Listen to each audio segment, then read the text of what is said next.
the science and practice of enhancing human performance for sport, play, and life. Welcome to Perform. Hello, everyone. I'm Dr. Andy Galpin. I'm a professor of kinesiology in the Center for Sport Performance at Cal State Fullerton. In today's show, we're going to be talking about sleep performance. Now, I like the term sleep performance to really indicate the difference between going from good sleep to great sleep. And so what I don't want to spend much time on today is talking about things like complete sleep deprivation. So what happens to physical performance when you go 24 hours or 48 straight hours without sleep? I don't even really want to talk about what I'll call extreme sleep restriction. So sleeping for 2 hours a night, 4 hours a night, things like that, or even a single bad night of sleep. What I really want to spend most of our time here talking about is what really happens, does anything happen, when I go from 6 or 7 hours of sleep to 8 or 9? How much of a competitive advantage am I getting over other high performers when I can go from that good to great sleep? We're also going to talk about why you should be approaching your sleep with the same vigor and specificity as you're doing your nutrition or your exercise training. I mean, kind of think about it this way. If you were trying to perform your absolute highest and you had the resources, or if you simply look at the model for those individuals who do, you would see that they have dedicated professionals for high-performance nutrition. You probably have done, or would do, rather, some sort of extensive blood work or testing so that you can get the best nutrition supplementation for your unique body. We would take a similar approach, right? Some sort of advanced testing, perhaps, and an individualized program that is being modified and adapted as our goals are changing, as our body is responding, as we move throughout our life. Now, in the sport performance world, we kind of call this periodization. So this is a phrase where we have different volumes or intensities or exercises and goals based upon different phases of the year, trying to get to a specific outcome. We wouldn't necessarily eat the same thing every day if our training wasn't the same. We would adjust our food intake or our calories. We would have more volume in our workouts. We'd have less volume. We would have more days off, less recovery, and everything else that goes into this. So you see what I'm getting at here, right? This is the idea that what we eat and how we train are highly responsive and adaptive to both our unique physiology as well as what we're expecting out of our body. Why do we not have the same approach with sleep? Well, the answer is we can. And in fact, I'll try to convince you here that we should. We should be taking the same level of specificity and precision with our sleep. Our plan and protocols should be adapting and changing based on how our body is responding and what we're asking our body to do. Now, as you can probably tell, I'm so fired up about this. I'm doing my best to mentally go slow here so I don't trip over my own words. I'm completely obsessed with this topic and I've been on it for a while now. And that's because the data are so robust and impressive about what happens when you optimize sleep performance. So again, I'm not really talking about the consequences of bad sleep on your long-term health or things like that. It's the opposite. It is how much of an advantage you can create in your performance when you sleep better. One quick example here, because it's something we're dealing with right now with a handful of our NFL athletes, and that is the ability to aid in injury recovery, post-surgery, as well as even return to play for concussion and other physical problems when we're maximizing sleep. But then there's also the direct performance benefit. Pick your metric here, whether you want to look at surrogates and physical attributes, things like endurance, coordination, speed, physical strength, etc. You want to look at on-field play, so basketball shooting accuracy, tennis serving accuracy, or other markers of, again, performance directly on the field. But then probably the one that we use most often is it directly translates into more wins. And these data are very well rounded from a number of areas: the NFL, the NBA, the NHL, the Olympics, PGA Tour, etc., etc. There is clear and impressive evidence that those who maximize their sleep win more games. Now, I know what you're probably thinking. That's great, Andy. I'm sold. I'm bought in. I want those benefits, but it's just not feasible for me to sleep more. Any number of reasons, whether you're an athlete or not, that could be legit. And so I want to make it ultra clear here. I'm not only talking about the need to just extend sleep and sleep more hours, but how you can mimic the benefits of sleep extension for these performance enhancement, for these injury mitigation and return to play benefits without just extending the hours you sleep. Let me give you a couple of examples here. What you may or may not realize is, depending on the study you pull, somewhere between 20 to 40% of athletes have clinical sleep disorders. And so by simply treating those things with any number of simple and specific solutions, you can create such improvements in sleep quality that you're effectively extending sleep. An easy example here for a Major League Baseball player I worked with for a very long time. We had no reason to think he had a sleep disorder, slept pretty well, but not great. Kind of the same thing you'll hear most people say. I think I sleep pretty well. I'm not having huge issues, but I also don't feel incredible either. And so we were actually to get a full appropriate diagnostic of him, found he was actually having a large number of sleep issues at night. But the solution is the fun part here. We were able to actually buy him a very cheap pillow, if you will. It kind of looks like a fanny pack that you wear in reverse. And that kept him from sleeping on his back. That reduced the amount of times he woke up throughout the night by about 80% in the very first night, and it stayed that way ever since.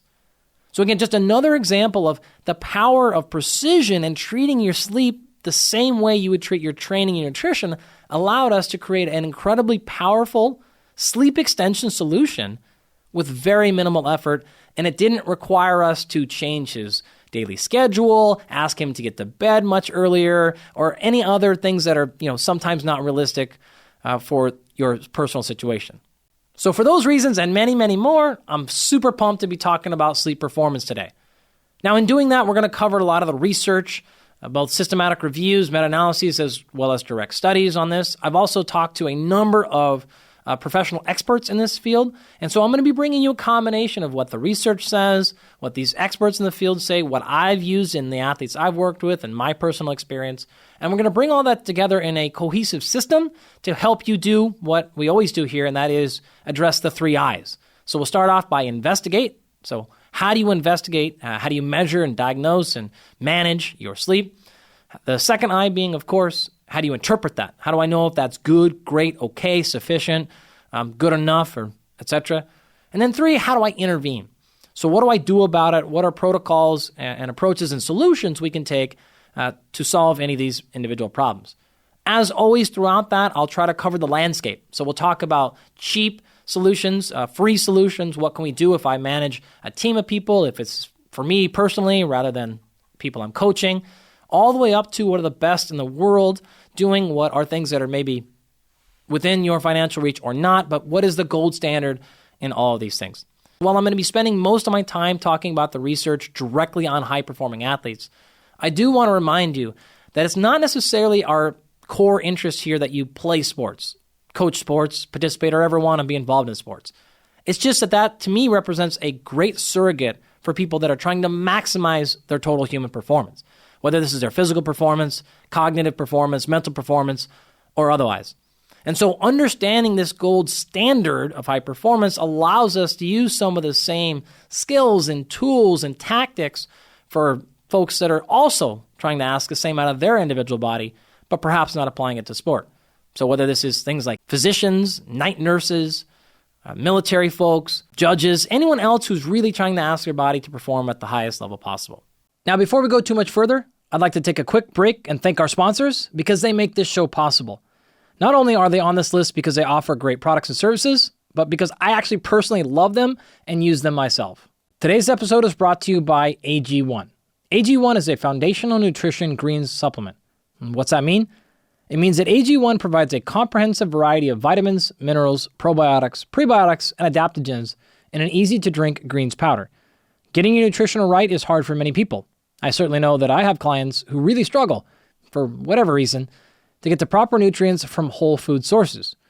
Now, AG1 is not a replacement for eating high-quality whole foods, but it is a great foundational supplement for filling in the gaps where needed. I've also personally found that with many of my clients, AG1 helps move them just in the right direction for eating more high-quality foods because it helps them with cravings, digestion, and many other benefits.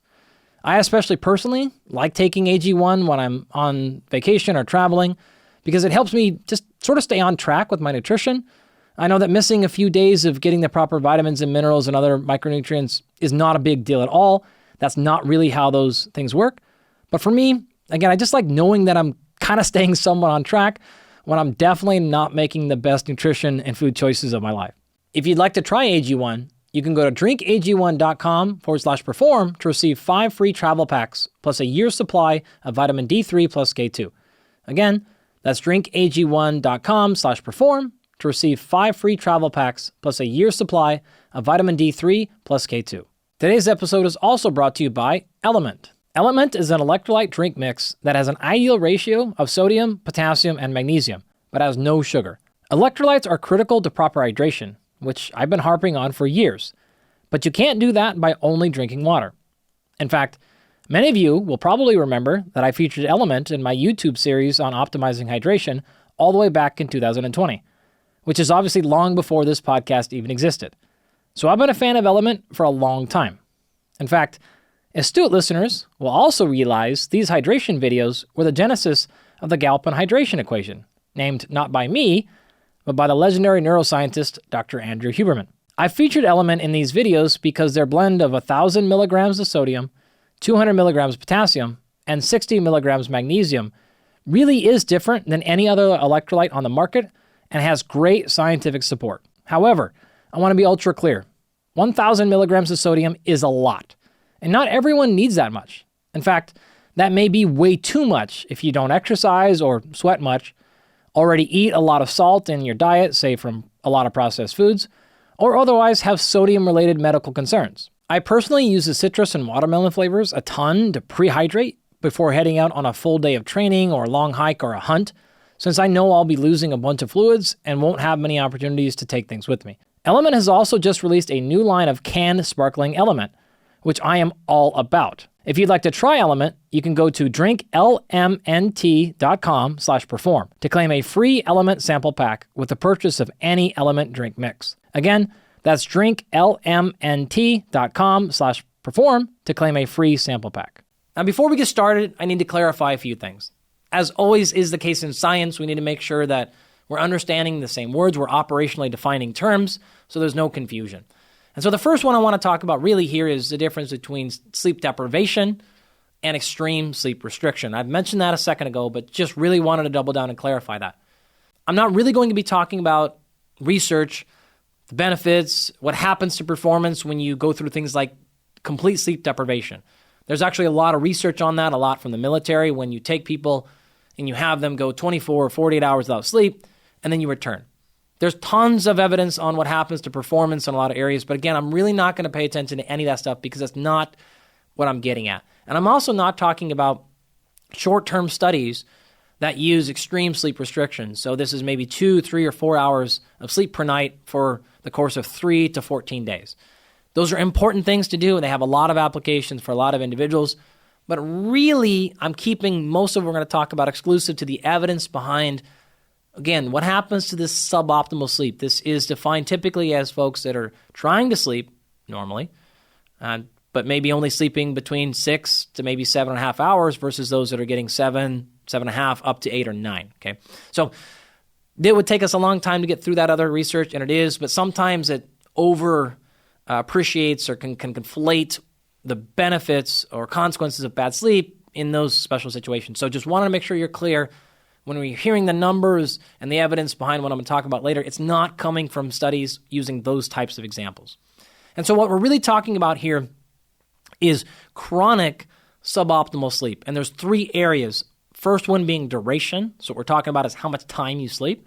Second one being quality. And as you'll see later, that is extraordinarily difficult to get our heads around. There's no universal definition there. And so we've got to have some extensive conversation about what to do about that, and we absolutely will. And then the third is timing. And so there's a lot that goes into timing of the day, circadian rhythms, chronotypes, and stuff like that. And so that's where we're going to spend most of our time in our conversation today. If you really want, I've got a handful of systematic reviews in a number of areas that I think are super effective, all coming in the last couple of years. I've spoken with a number of sleep professionals. These are PhDs, MDs, as well as on-the-grounds practitioners of sleep and professional sports coming from the NFL, the NBA, the military, special forces specifically, those dealing with the astronauts, etc. And they all have given me confidence that these handful of articles are very good. So I feel strong in them. I've read them extensively. Those will all be in the show notes available, but just want to read the title off of some of those right now. First one is Sleep and the Athlete, a narrative review and 2021 expert consensus recommendation. This has got a large number of authors on this. If you're unfamiliar with what a consensus statement means, it generally refers to a number, typically 5 to 25 or more scientists in a given area come together and say, what are the things we all agree upon? And so they tend to be very strong in confidence because, so many authors from different institutions worked on this. So this paper I know came from Neil Walsh, who's a well-respected and extensively published scientist in the area, as well as Amy Bender, whom I spoke to directly about this. And so this is a great article to get you started on that. Another is Sleep Hygiene for Optimizing Recovery in Athletes, a review and recommendations. Again, from another strong group of scientists out of UC San Diego, published in the last couple of years. And then the final one is Managing Travel Fatigue and Jet Lag in Athletes, a review and consensus statement from 2021. So there are many, many, many, many other papers there, but I chose those three specifically. I thought they were easy to read, very useful, and can get you started in a lot of the major areas. And so that being said, we need to recognize a couple of final things before we dive into the details of this episode. And that is, this field is honestly quite emerging. People have obviously been studying sleep for many, many decades, but it's almost exclusively from the perspective of, disease and overall health. In fact, over 80% of the research on sleep in athletes has been published in the last decade alone. We have other major limitations. A lot of it has come from research on questionnaires, so using things like subjective analysis of your sleep, and they haven't necessarily always been validated as quality in athletes. So another challenge there. Research on females specifically is exceptionally limited, and so there is some initial indication that the requirements may be different for females, maybe not, but we just really honestly don't have enough information there to make a firm conclusion. So something that needs to be increased in the future. And then lastly, it is honestly challenging to control or blind people in sleep studies. You're going to know pretty quickly if you're in the sleep for 10 hours per night group or in the 6 hours per night group. And so that is a limitation in a number of the studies we're going to cover, but that is always the case in science. There's no panacea. There's no perfect study. So it's always about evaluating the quality of that study, other studies in the field from other laboratories, and then making a consensus based on the information that you do have. So while the evidence base here is more limited than we would like, there is enough there for the authors of these papers, as well as, honestly, myself, to conclude a couple of things. And the first is that athletes need to be screened for sleep disorders. We'll talk about why that matters so much and how to get it done a little bit later.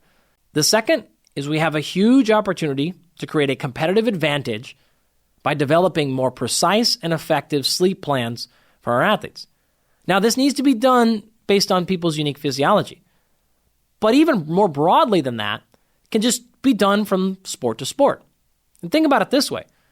The reasons or the ways we can enhance sleep in a football player are probably different than those in a swimmer, because the challenges they face in their schedule, in their body size, in the demands, energy expenditure are quite different.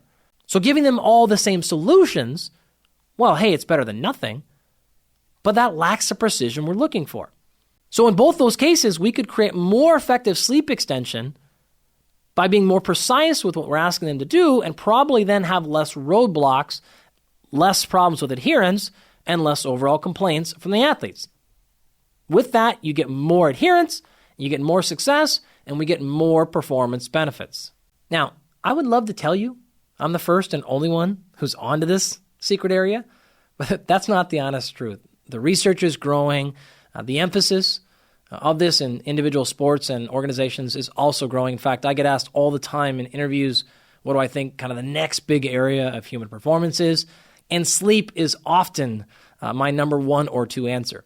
It's extremely clear. There's a really interesting paper that came out recently by Dr. Alison Brager called Sleep is of the Muscle, by the Muscle, and for the Muscle. And in that, she called sleep the easiest and cheapest way to enhance athlete health and performance. And I think Alison is dead on there. If you look at what's happened, the International Olympic Committee, the NCAA have both came out with statements in the last couple of years, putting sleep as fundamental to athlete health and putting large emphasis on this. We see a growing number of sleep performance specialists popping up around, at least in the United States. The University of Washington, I know, has recently had every one of their football players diagnosed for a sleep disorder. I've been in conversation with a number of professional sport teams who are either trying to build sleep performance programs, hire specialists in that area, and to really put the same emphasis on this that they have their training and nutrition. So while it's not there yet, it is clearly something that behind the scenes is being worked on. In fact, I would even say that if you're not doing that, you're going to get left behind pretty quickly because this is such a clear and obvious win. Sleep affects nearly every physiological process, whether we're talking about performance enhancement or recovering from injury or concussion. It's also really, really bad in so many people. I've mentioned that depending on the study you look at, somewhere between 20 to 40% of athletes have sleep disorders. And then, as I've teased a couple of times, the solutions to sleep have traditionally just been like, hey, yeah, man, sure, that's great, but try to have my 19-year-old NBA player sleep more. Good luck. That's not where the field is anymore. The solutions that are available are way more realistic and effective than that. And so as we continue to see these people put a greater emphasis on sleep, I wanted to make sure that that wasn't just information hid behind the scenes to some of these high performers, that everyone had access to the same tools and tactics. So as we start jumping into the details now, I want you to remember, I think about sleep in three major areas. The first is duration, so hours or time amount you've spent sleeping. Second is quality, and third is timing. So let's get started with duration. Now, I think what's most interesting here is a field of research called sleep extension or sleep banking. This is the idea that you will add on the amount of time you're sleeping. So you're asking people to increase the amount of time they are sleeping from anywhere between 30 minutes to up to 2 hours. Now, this always brings a smile to my face and other people's when I talk about this, because they're like, yeah, sure, I'm just going to sleep 2 more hours. Yeah, you're going to. And the reality of it is the research on this shows that it is quite effective. You will, again, see studies that have done this. They'll ask people to either do a combination of things. They'll simply give them a time, and they'll say, try to sleep for 10 hours per night. And so as a result of that, they'll increase their sleep by an hour or 2 hours or wherever they started with. Others, they'll actually just give a number. So let's try to sleep for 90 more minutes or 30 more minutes or something like that. And if you look at the results of most of these studies, you will see, for the most part, these groups will increase the amount of time that they sleep from plus or minus 30 minutes to up to 2 hours. So it is very effective and plausible. Where this all got started was actually around the year 2000. This kind of study came out initially looking at work in cognitive function, reaction time, and mood and stuff like that. But this field really launched off in 2008 with a seminal and classic study that, quote unquote, shocked the sleep world from the Walter Reed Institute. This is a facility that does a lot of research for the Army. And what they found was effectively huge benefits in people who went through sleep extension prior to known sleep restriction. And so this is very interesting. Now, the same year, Sherry Ma from Stanford came out with the classic basketball sleep extension study, if you're familiar with that. And this is really what set the field on fire. There's been a ton of work since that, but I think it's such an important paper that I want to go through it in detail, because effectively what they did was found massive improvements in sport ability. So whether you're talking about free throw shooting percentage, reaction time, three-point shooting percentage, in the Stanford basketball team. So you're talking about Division I athletes that had 9% improvements in shooting accuracy over the course of a season by sleeping 2 additional hours per night. And so there's a lot to unpack there. How do you get college kids to sleep 2 additional hours per night? And did you really say a 9% improvement in free throw and three-point shooting accuracy throughout the course of a season? Yes, yes, yes, and plenty of things more. So I want to go through that paper in a little more detail because, again, I think it really highlights the power of sleep extension as a huge performance-enhancing tool. So as I mentioned, this was conducted at the University of Stanford with their Division I basketball players, and I want to compliment Sherry and her team. Having done research like this, I know how extraordinarily difficult it can be. There are, of course, limitations to get you started right away. There's no control group here. We also don't know how much of a benefit they had in their performance just because of the course of the season, and a bunch of other issues. But doing research like this on actual high-performing athletes is next to impossible. This actually took her several years to complete because of just how difficult such a process would be. So lots of limitations, of course, but still lots of things we can glean from this, especially because it launched the entire field, in my opinion. There are other studies that have come out since this, both from Sherry's group and others, looking at endurance cyclists, swimmers, tennis players, rugby players, and a bunch of other stuff. So yes, some limitations to this specific study, but let's really, rather than worry about the details and the numbers here, just pay attention to the thought and the exercise of how much this stuff can help. So getting us started, what they did is they took the athletes and they were able to get 11 of them to complete it. They had to screen out for anybody with any sleep issues or use any drugs. They didn't allow alcohol or caffeine use the entire time, and they had them perform their normal sleep for 2 to 4 weeks or so. Now, the reason it's 2 to 4 weeks is because the challenges of working with real athletes in real time, in real sport seasons. As I mentioned, it took them a couple of seasons, so not all the same participants came from the same year of play. So they were able to get folks in, and just depending on preseason scheduling, testing, and other stuff like that, the acclimatization period there was a little bit different, so 2 to 4 weeks. The study itself lasted 5 to 7 weeks for those same reasons. So they had people sleep normally for 2 or 4 weeks, and then they asked them to sleep for 10 hours per night. Again, that resulted in about a 2-hour sleep extension on average. Some participants had less, some did more. They had they tracked their sleep with a combination of sleep logs. So this is, just think about a notebook, and the athlete wrote down how long they slept and quality of their sleep and things like that, as well as what's called actigraphy. You'll probably recognize that as wearables. So think about a device on their wrist that measures their sleep. So not the gold standard polysomnography, of course, but still a lot of insightful stuff in the application of a high-performing athlete.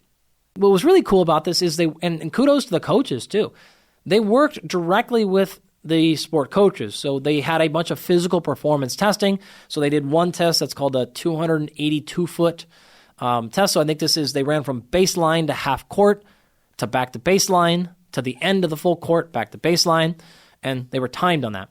They had a bunch of other physical performance metrics as well. Again, as I mentioned, 3-point shooting, free throw shooting, and I'll talk about those in a second. But they did those because those were a part of their normal standard testing anyways. So they weren't asking the participants to do anything differently. They weren't having them come to the lab and do additional work. And why that I think is very important is because getting an athlete to come to your lab and do testing for a study in season, in my experience, I'll just tell you again, a little bit behind the curtain here, you're probably not going to get a great effort. And so when you start looking for maximal results and performance, it really comes down to how motivated the person was that day or not. But this was different. This was in their practice with their coaches. So I promise you they were trying to shoot as best they could, not just in the post-testing, but the preseason testing too, right? Like you want to make your team, you want to play more. Same thing with their conditioning tests. So really strong evidence there for the performance benefits because they're trying to do their best because that's what their coaches are asking them to test there. They also did a combination, like I said, of shooting. I think they shot 10 free throws, and I think they shot 15 three-pointers, and they kind of took the, how many did you make out of 10 sort of thing. Also, this stuff was not done one time. This was a common performance test done multiple times throughout the year, and so they're not just affected by, hey, was it one bad day? Was that person sick or hurt or had a bad night's sleep the night before or something like that? So very robust testing from that perspective. They took psychomotor testing as well. This is actually a cool thumb tap test, so that this is something they could do on their phone. And it measures reaction time and a bunch of other stuff where a little thing will pop up on their screen and they'll tap it with their thumb kind of as fast as they can. And so they're getting this combination of attention because it happens over a long period of time. So how were they able to focus?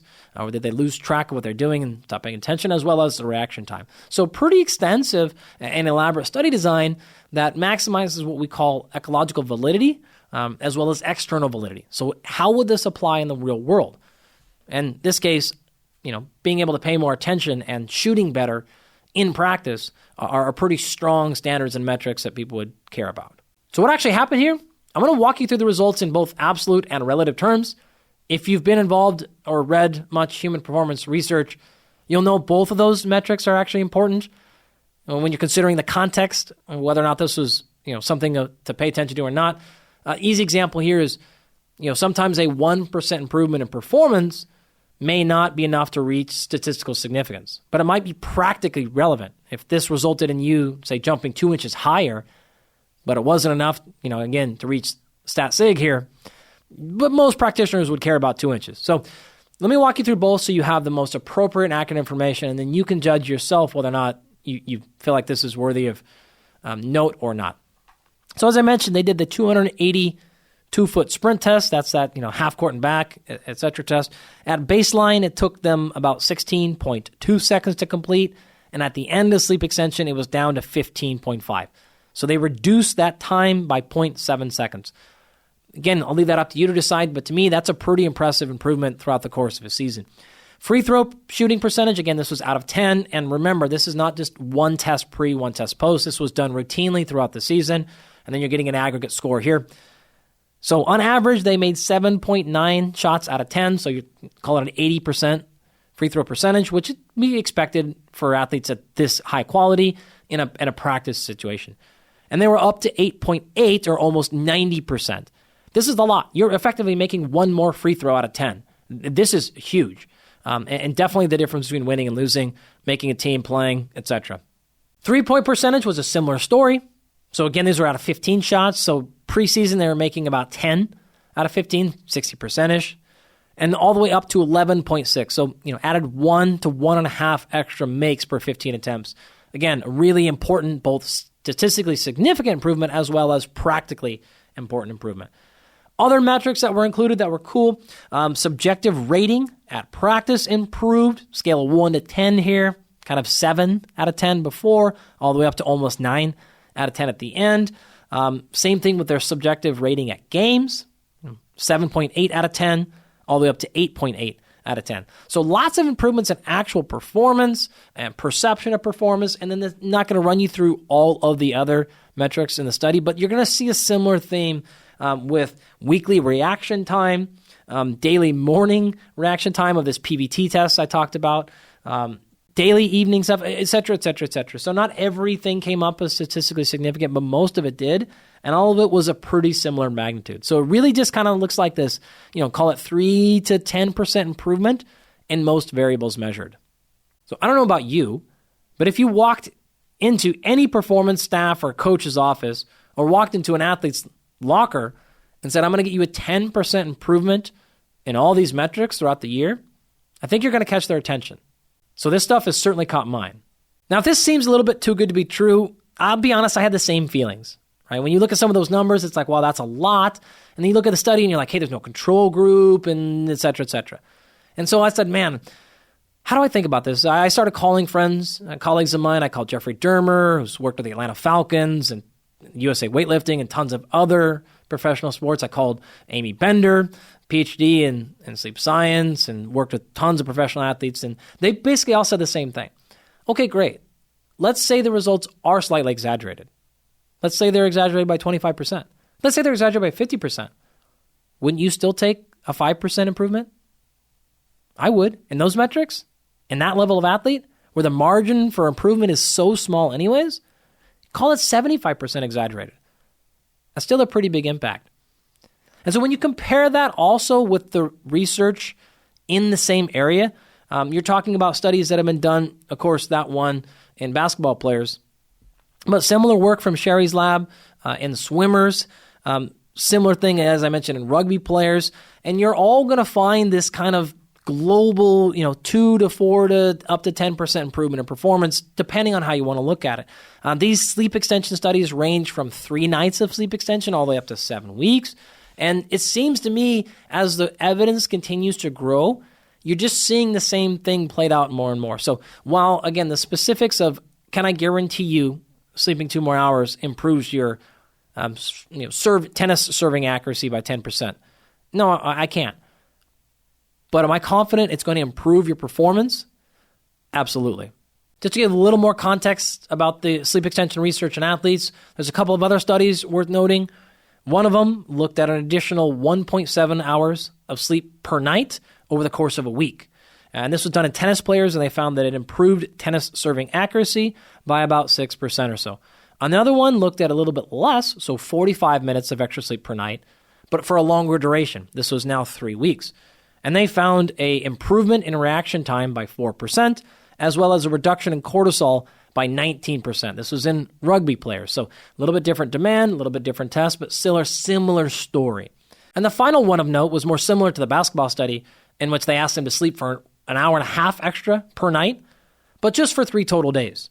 And so their sleep time actually went from about 7.1 hours per night to almost 8.6 hours. This is another example of, I'm not talking about going from 4 hours of sleep tonight to 6 hours of sleep per night. We're talking people already sleeping a decent amount, 7 hours, and pushing them all the way up to close to 9 hours. In this particular study, they found a 3% improvement in time trial performance. This is a 60-minute cycling test in these highly trained endurance cyclists and athletes. So again, wanted to share all of those studies because it highlights it's not really specific to basketball. It's not just physiology of endurance. It's not just skill.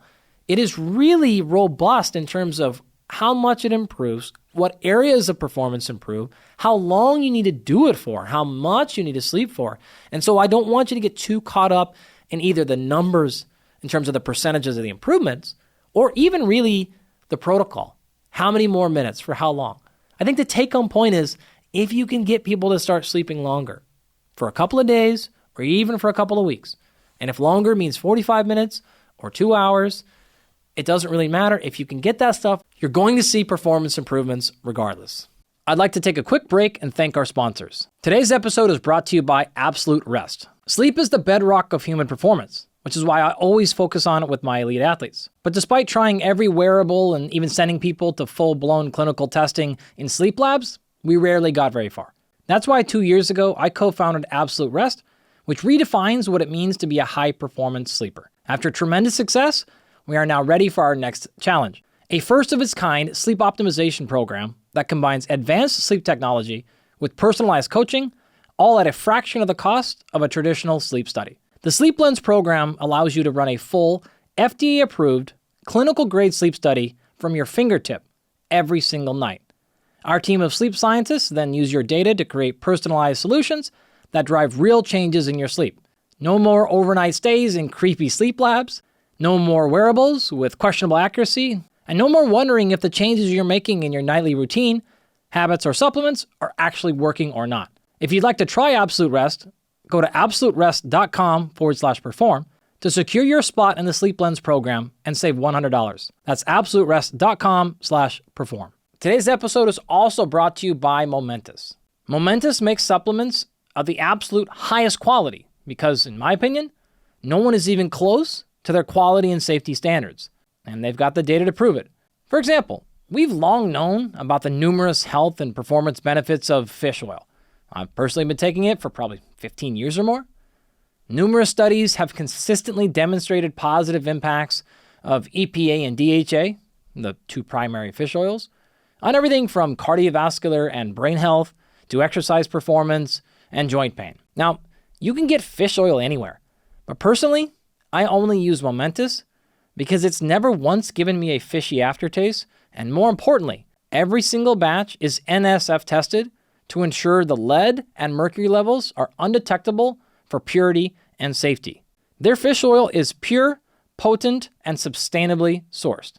Another major benefit to their fish oil, and you can check the record here because I've been talking about this in my slides in class for over a decade, is that you won't find any fillers in their fish oil. See, the dirty secret in the industry here is that most companies will add non-EPA and DHA to their fish oil to keep their, quote, fish oil count high, but to keep the active ingredients and therefore costs low.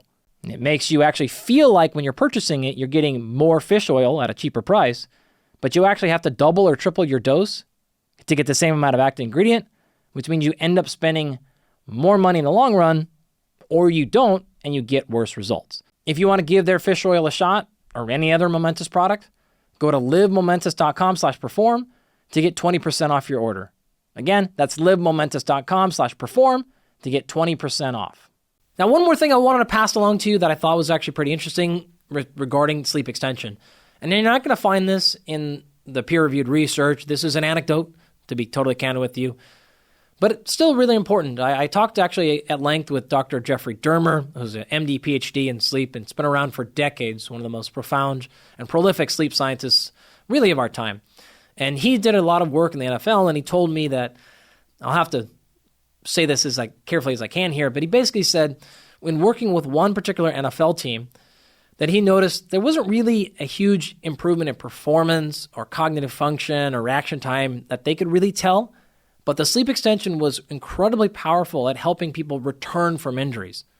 The performance staff felt it was very clear that their guys were either getting hurt less often, but more specifically coming back from those injuries faster than they were in the years prior to not paying attention to sleep. So again, a number of potential benefits here and rationale to exploring this idea of extending your sleep. But I know what you're probably thinking. Okay, how do I do that, number one?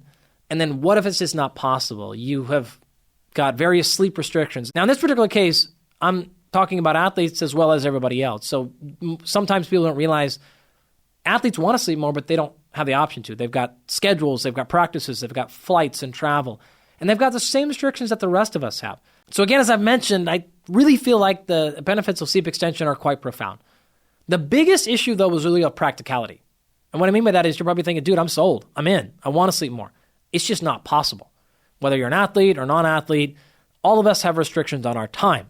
You may have other obligations.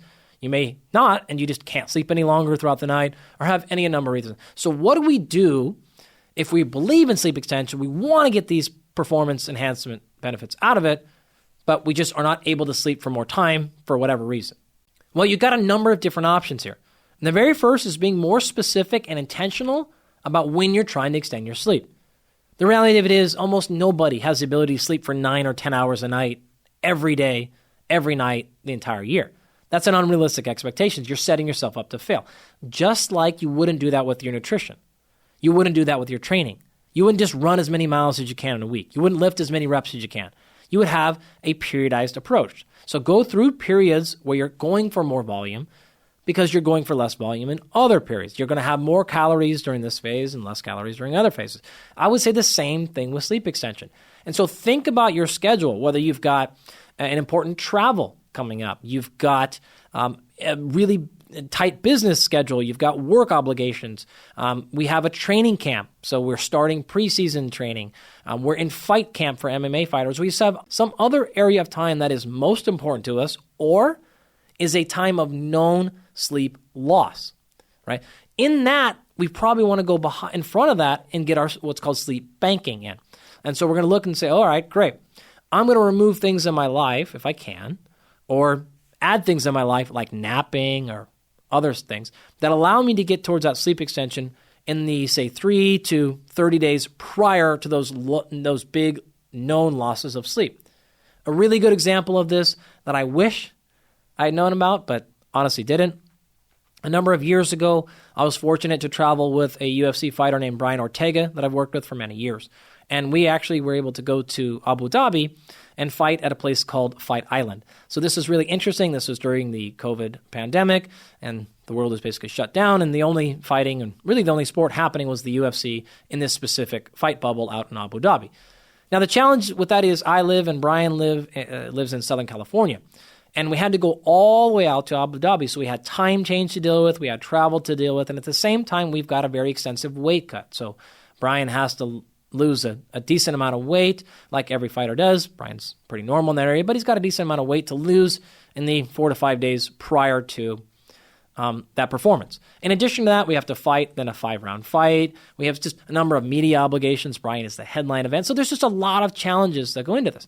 So we've got to go over there and we've got to try to manage one of the key variables, which is sleep. Well, we get over there and we've got to now also deal with the fact that we have to fight not at local time, but because the UFC is an American company for the most part, they generally want their fights to happen during American prime time. So I think we end up fighting, if I remember correctly, something like 6 a.m. local time in the morning, so that it could be at 7 p.m. PST, in California or whatnot. And so we went over there with the idea of saying, okay, great. And I timed everything out. I prepared. I used an app called Time Shifter to help make sure all of our circadian rhythms were on the right point, and everything was plotted out weeks in advance, and I thought we had a perfect system there.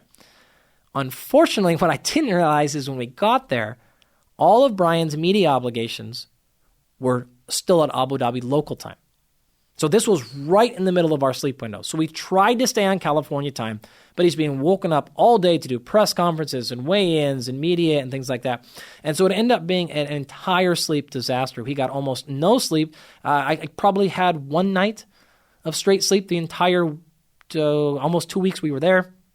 Just disrupted. His body was all over the place. Every metric we had was just off the charts, gone cuckoo. He had no idea when he was awake or sleeping. It was a really, really challenging thing. We were fortunate. Brian actually went on to perform, had one of his best performances ever and won the fight. We got to come home, but it was an absolute disaster. Looking back on that, there wasn't much I could do, right? He had to perform at that time. He was going to have to do the media obligations. There's just nothing we could do about it. The only real solution I would have had was to bank his sleep prior to going out there. He would not have performed at his best, no question. The research, especially from the military, is really clear here. When you go through now we're talking really known sleep restriction sleep deprivation, which is what we were at. If you go through sleep extension prior to events like that, you can blunt or attenuate the drop in performance, which is to say the performance drop will happen, but you can have it go down slower if you bank some sleep going into it. So I wish I would have known about that. I didn't. This was, again, many years ago, and I just didn't know that information. So would have gone back. Next time, if we ever have to go through something like that, we're absolutely going to bank probably at least 3 weeks prior to, as much as we can. Of course, we're trying to sleep as much as we can being in fight camp regardless, but we would have made other changes to ensure he had access to more sleep because we knew we were going to have such a challenge over there. So didn't know it at the time. We were in a unique situation, lesson learned, but a key tool and tactic I will certainly use in my coaching practice for the rest of my career. So why is it sleep extension is such a powerful performance-enhancing tool? Well, it's because of what I call the athlete sleep paradox. And that is, despite what you may think, athletes tend to sleep less and worse than non-athletes, despite the fact that they probably actually need more sleep. And so you can look at this from a lot of different ways. There's been a number of longitudinal studies done on divers and rowers and skiers and cyclists. And what you're going to kind of collectively find is most athletes tend to sleep in the neighborhood of 6.5 to 7 hours per night. Now, the average person is in that range, maybe in the 7 hours or so.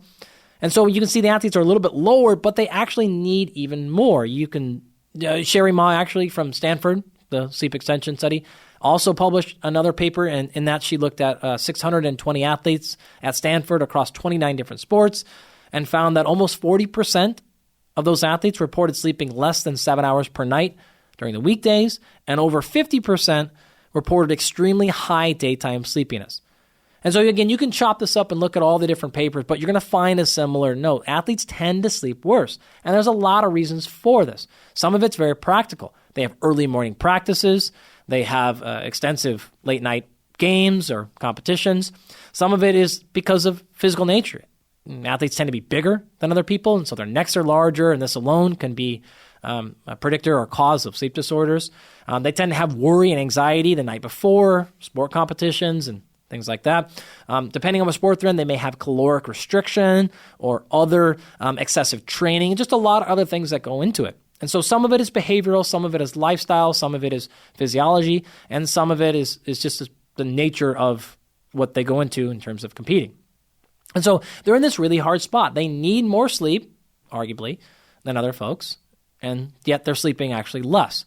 So it puts them in a really big bind. So it's really no surprise then when even if they're sleeping at 7 hours and we take them to 9, we see these giant bumps in performance. It's almost like minimally or lowly active individuals going from 6 hours a night to 8.5, right? Because they're almost in a little bit of a pseudo sleep debt because they're simply not matching the demands for what they need, let alone going all the way up to the top to maximize recovery and performance. And as I mentioned, this is really not extreme sleep restriction. So there's a lot of really cool papers, and the line seems to be somewhere in this 7 to 7.5 hours range. There is a significant difference in all things. There was one study looking at getting a cold or being sick and found that an additional 30 minutes a night decreased your chance of getting a cold by 4-fold. Right? So huge in performance here. There's a really cool paper on tweeting. I guess we'll call it Xing now, but tweeting in NBA players. And all they did was look at just publicly available tweets on NBA players and looked at how late they were tweeting at night post-game and found there was a 1.7% improvement in shooting accuracy in those who are not up tweeting late at night. And so just that alone, like a really low quality indicator of sleep, how much are you tweeting at night, was explained almost 2% of shooting accuracy. Again, you take any NBA coach, you take any basketball coach and say, we can give you 2% bump in shooting accuracy. This is a really big number, especially in a high performer who doesn't have much room to go. Again, rugby, similar thing, right? There was a really cool study looking at rugby in kind of a 3-week preseason training phase, and they found both body composition and aerobic performance were significantly better in those athletes who slept more than 7.5 hours relative to those who slept less than 7.5 hours. All right, and then finally, there's been a number of studies kind of on injury, and then the line there is, again, you go from 7 hours of sleep at night to 8 hours of sleep per night, and then this one study in particular found that increased injury risk by 1.7-fold. So Again, there's lots of examples I can come up with here, but there is just a lot of information suggesting it really is not the same. Sleeping 7.5 hours or 7 hours is like, okay, I feel fine. I feel normal, or I'm a little bit sleepy, but it's not that big a deal. Would 30 more minutes really matter? Would an hour really matter? And hopefully, I'm convincing you that, yeah, it does. It matters a lot. So I could keep going here and share with you more research, but I think you're getting the point. Generally, athletes are not sleeping enough for their demands. What actually is, I think, really interesting is this sets up this athlete sleep paradox I talked about a second ago. And that is athletes don't sleep enough, even though they actually probably need more. That second part, though, is a little bit more confusing. Why athletes need more sleep. There's not a strong relationship, at least scientifically that we know of yet, between energy expenditure, say calories or how much work you put in, and minutes needed per sleep. It doesn't seem to work like that. So you can't simply say, I ran a few more miles today, or I was a little more active, my steps were higher, therefore I need X amount of minutes per sleep, or maybe you do, but you actually won't sleep that much more. So there isn't a tight relationship. There clearly seems to be some relationship between energy output and some sleep, but again, it's not a one-to-one relationship. And so when I talk to a lot of the people in this area, I kind of pressed them on that. And there's a couple of different reasons. One of them is those studies really just haven't been done, and they haven't been done in high performers. So there may actually be that relationship. There may not. We don't know. That's an omission of the research at this point. But there's actually enough biochemistry here for us to intuit that there's probably something happening here. And so a couple of things to think about. One, we're not talking about returning to baseline. We're talking about people who are trying to create new adaptations. So it is not just recovering, it is now optimizing or maximizing. So that's one. The second thing is think about what we're asking athletes to do. So let's remember let's learn some basic biochemistry of exercise here. Now, everything in biology uses a single molecule for energy called ATP. Stands for adenosine triphosphate. So it is an adenosine molecule with 3, that's why it's called tri-phosphates attached to each other. It doesn't matter where you're getting the energy from to create that ATP, fats, proteins, carbohydrates. Doesn't matter what animal you're in, frankly, or what you're using the energy for, digestion, exercise, recovery, brain function. It's irrelevant. It's all using that magic energy currency called ATP. All right. Now, the way that this operates is there are high energy bonds that connect one of the phosphates to the second phosphate to the third phosphate. So you can kind of think of this adenosine in the middle and this little tail of the 3 phosphates. When you break off one of those phosphates from the other, you end up with a molecule that is not adenosine triphosphate, it is adenosine diphosphate, because it now has 2 phosphates, and then you have that third phosphate is what we'll call an organic free-floating phosphate, okay? Now, by breaking that phosphate off, you broke that bond. That has a net release of energy. You put some energy into the system to break the bond, but it gave out more energy after it broke than it did to break it, and so that's an exergonic reaction. You've generated energy, and use that energy to power your exercise or recovery or whatever you're doing. So as a net result of that, every time you've asked your body for energy, you have created an ADP and that phosphate. Okay, the fate of the phosphate we'll talk about in another episode or conversation. If you were to ask yourself for more energy, or ask your body for more energy rather, you would break that ADP again. So you'd snap that second phosphate off, and you would turn it into adenosine monophosphate. So one of them.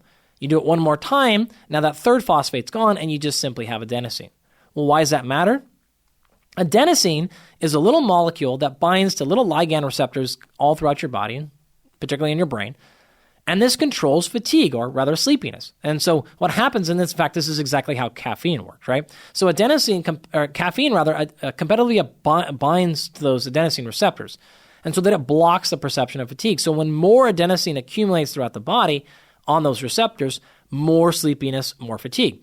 And so throughout the day, as you're going through metabolism, you're generating more energy, you're creating more free amounts of adenosine. More of it is binding to those receptors, and you're increasing what's called your sleep pressure. So your sleepiness and fatigue is building over time. And this is great. When you sleep at night, you remove those adenosines, you recycle them, create them back into ATP, and so you've recycled your energy. Your sleepiness goes away, your grogginess goes away, and your energy comes back up the next day. This is our sleep-wake cycle, right? When you wake up the next morning, that feeling of grogginess, that feeling of sleepiness is called sleep inertia. And this is getting up in the morning, right? This is related to how much adenosine you've effectively cleared throughout the night. And this is one of the many, many reasons why sleeping better at night or sleeping more effectively, sleeping more allows you to feel less groggy the next day, sleeping of a higher quality, etc. It's also why, as I'll talk about in a little bit, things that people tend to think are normal with their sleep are not. So it is not common to feel groggy all day. It is not common to be able to sleep kind of on command throughout the day. Those are strong signs that you are probably not clearing all the adenosine. There could be other things going on, but that could be one of the things that's happening. It is still left there. It's why you also potentially don't have as much energy the next day because you don't have the adenosine to make enough ATP. That becomes a problem. So where caffeine enters the picture is caffeine competitively binds to the same receptors. So when it is stuck onto that receptor, the adenosine can't bind there, so you don't get that same sense of fatigue. And so that's why caffeine has both a stimulation effect as well as an anti-fatigue effect. So there. It's also, again, why if caffeine is consumed too late or not metabolized sufficiently enough, that you're going to have a hard time sleeping at night because you're not getting that same adenosine binding, not getting that same signal for sleepiness. So it would then make sense, and we could intuit someone who's going through more ATP recycling and production throughout the day, like an athlete, like somebody who's more physically active, would need more sleep, more time for the lymphatic system to operate, more time to clear our overall adenosine. Now, again, we do not have direct studies of this, but the intuition says this makes sense.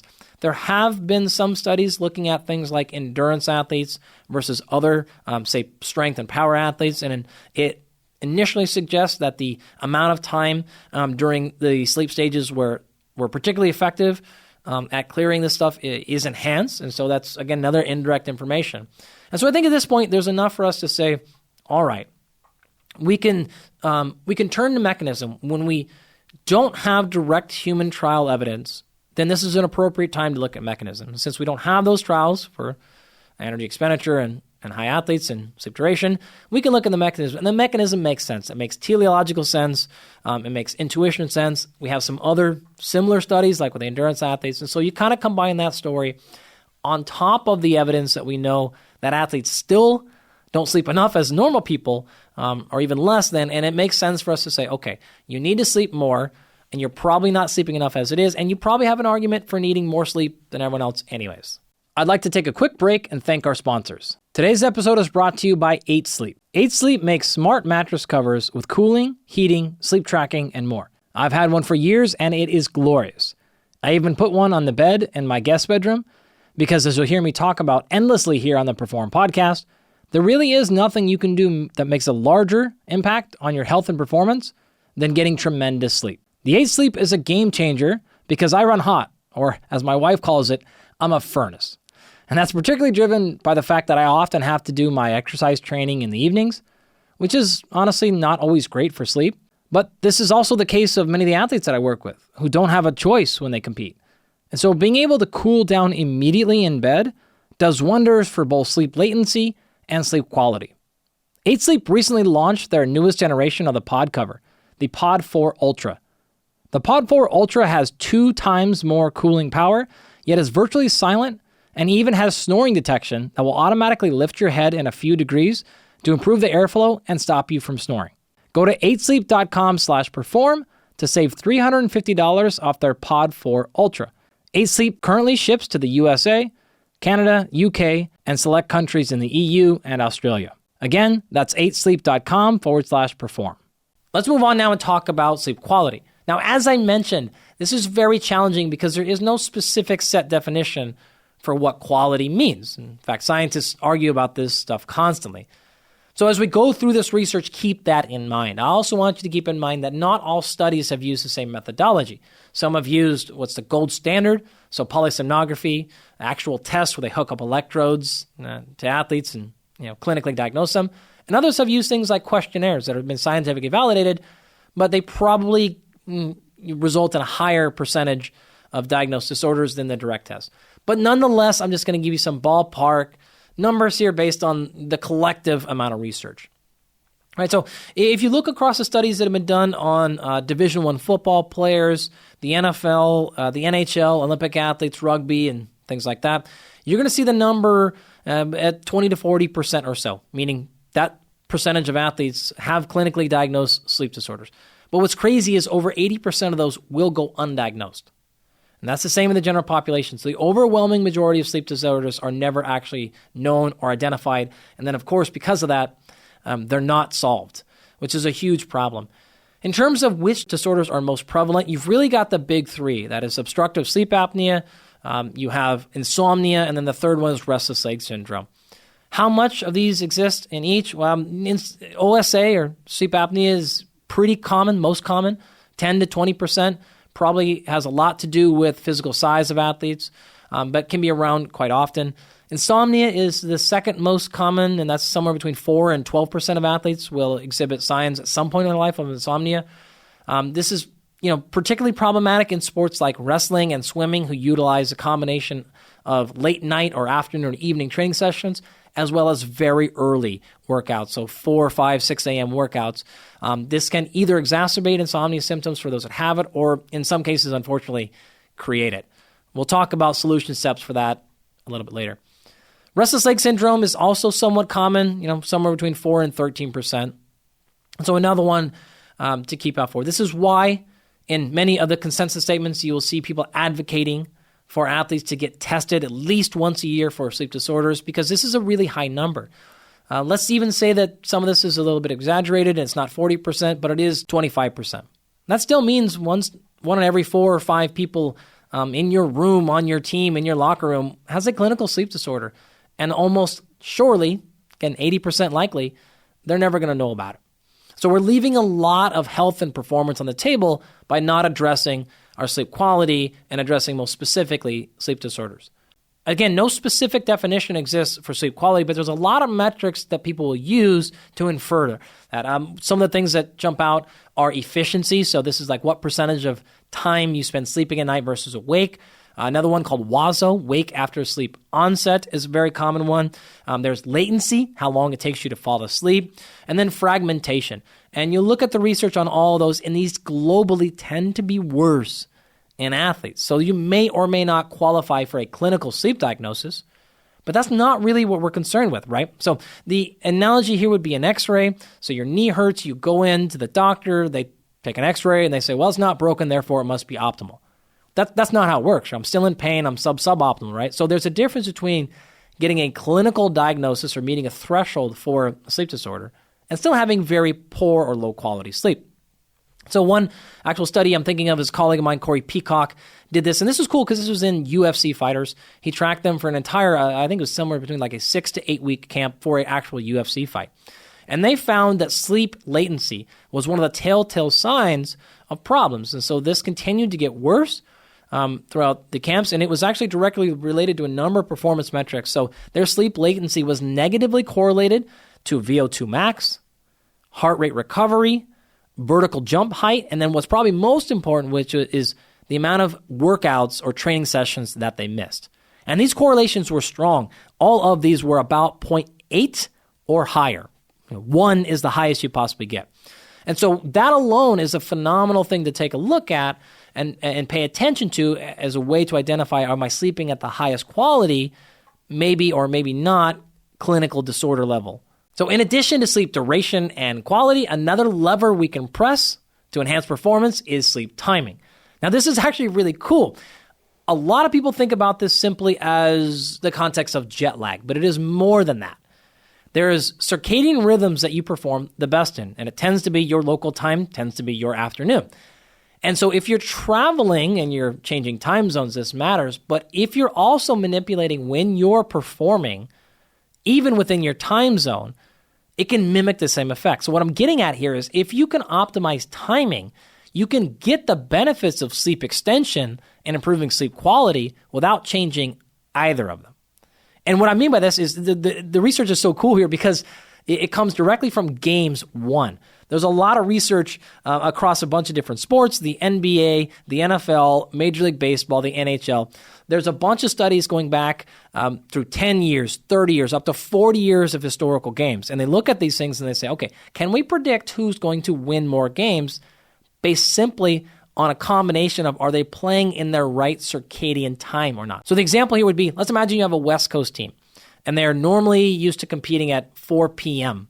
on the West Coast. And they travel to the Midwest or the East Coast, but they compete at a time that is still 4 o'clock on the West Coast time. So it's their normal circadian rhythm. They have a big advantage over the other team because they're playing in their normal rhythm, despite the fact that they've changed time zones. So it's more complicated and more interesting than just jet lag, which is obviously very, very important. So this rhythm, there's a ton of information here. Stephen Lockley from Harvard, he's been around for forever, has published a ton in this area, was monumental in developing the circadian rhythm and light timing for the International Space Station. He has a great app. I have no affiliation to this, but it's called Time Shifter, which helps you set your supplementation and light and food stuff for if you're traveling internationally. I've used it for years. I've paid full price for it. Lots of stuff there, but he's done a ton of research on this stuff, and it's really compelling. So Steve has done so much cool work in this area, but I'm going to condense it to just hit a couple of points. One study I think of in particular was they went back and looked at performance in Olympic swimming from 2004 to 2016, and they were able to predict 0.3% of performance based simply on circadian timing. Right? So again, we're not talking about who slept more or who had sleep disorders or anything. It is simply, can you play and perform in the right time for your body? I think more interesting is Sherry Ma from Stanford, who I've mentioned before, spent, I think, about 3 years working with ESPN. And what she was able to do is predict somewhere between the neighborhood of 70 to 80% accuracy of who would win NFL games based simply on the team's time zone. So this is incredible. Obviously, this is stuff that people use in those in the sports betting world behind the scenes a lot, part of their information. If you ever wonder why a betting line is where it is on some teams, this is a huge component to that. It's certainly not the only one, but it's really cool stuff. So again, be able to understand and enhance your performance. If sleep extension is out of the question, if sleep diagnostic is out of the question, if sleep quality you're trying and it's not working, whatever. Another way, again, you can get yourself to huge performance enhancements is manipulating your timing. The more you can stay consistent and performing in your own local space, whenever you're used to performing, the better you're going to be. Let me give you one tangible example so you have something to lock onto here. The University of Washington football team, my hometown team, candidly, is going to be dealing with the unique challenge. They are right now in the Pac-12, which means every team they play is on the West Coast. They're moving to a division that is in the Midwest. So they're going to be playing Ohio and Pennsylvania and Iowa and Minnesota and things like that. So let's imagine this. Let's imagine the University of Washington typically played their football games, as they do, either at 4:30 p.m. or 7:30 p.m. Washington time. Okay, great. So if they played a team at 4:30 at home, and that team came from the East Coast or Midwest, the University of Washington has an advantage. The other team traveled, and now they're competing at their normal local time. Huge win for the University of Washington. But another scenario gets more interesting. Let's imagine that they're on the road. And let's imagine they went to Ohio State, as an example. And they played that game at 7:30 p.m. Eastern time zone. Now, this is actually still, despite the fact that they're on the road, this is still a huge advantage for the University of Washington because 7:30 East Coast time is still 4:30 West Coast time. So not only is the University of Washington competing on their normal circadian rhythm, but Ohio State in this case is competing at a way delayed rhythm. Typically, those teams are going to be playing at about noon local time. So instead of playing at noon local time, they're now playing at 7:30 local time. They've shifted their performance window 7.5 hours. So in this particular case, despite the fact we would be on the road, we'd have a 3-hour time zone difference, there would still be a slight 1 to 2% advantage for the University of Washington. Third example here would be the opposite. Let's imagine, again, University of Washington typically plays at 4:30 p.m. Seattle time. And they go to Columbus or Ohio State, and they play a game at Columbus or Ohio's normal time, which is noon Eastern time. Right? This is now 9 o'clock in the morning for the University of Washington. This is now almost 8 hours earlier than normal. It would be a massive advantage, not only because of the time shift change, the travel, being on the road, but because of circadian rhythms. You would probably be looking at, maybe a 4 to 5 to 6% advantage just on that fact alone to the Ohio State team. So something to really pay attention to. Those of you that have the opportunity or ability to manipulate this, I would encourage you to do so. But something, again, we can really pay attention to when sleep extension or sleep quality are not on the table as variables that we can improve. It's now time for us to really get into the details of the 3 I's. The first I being investigate, which is how do I assess and analyze my sleep. The second being interpret, so how do I know whether that's good, bad, great, terrible, or otherwise. And then third being intervene, so what do I do about it? What protocols and solutions do I have to solve these problems? So we'll start with the first one, and that's investigate. Now, the consensus article I talked about at the very beginning of the show here has a really nice model at the end to kind of walk you through the steps. So the way to think about this is I'm probably not going to be able to send every person I know, or even myself, go to a sleep lab and get a full sleep study done, every month or every week or even every year. And so how do I actually use a combination of free to maybe moderate to all full-blown sleep studies, and how do I decide who to use that? And so they have a really nice overall testing model that we'll do. Now, to me, this is really important because I've talked to you already about how prevalent sleep disorders are. The other thing that I haven't mentioned yet, though, is how bad people are at assessing their own sleep. You can look at any number of publications here, but specifically those on athletes show that they are notoriously bad at estimating both their sleep quality, their sleep quantity, how long it took them to fall asleep, as well as, and this is one that matters, how much it's actually affecting their cognitive and physical performance. A colleague of mine, Ian Dunnican, has done a number of studies in this area, and it is mind-blowing how bad athletes are at this. We actually just recently completed a paper together where we assessed sleep and nutrition and training in combat sport athletes across the entire globe, both professionals all the way down to amateurs and elite.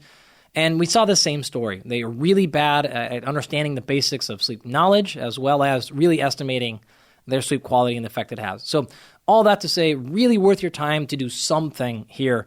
I generally recommend getting a sleep study done at least once a year.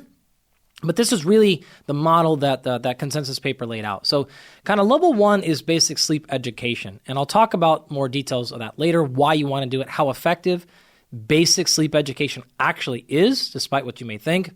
And then from there, you go on to your next level. And that's some sort of free or low cost, in this case, completely free, screening. See, these are questionnaires.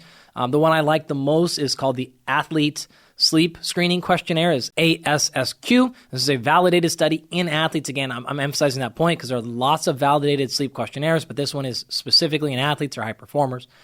And again, that's something you can deploy to anybody as often as you'd like. You could use it monthly or once a year or daily, really, if you wanted to, at almost no cost.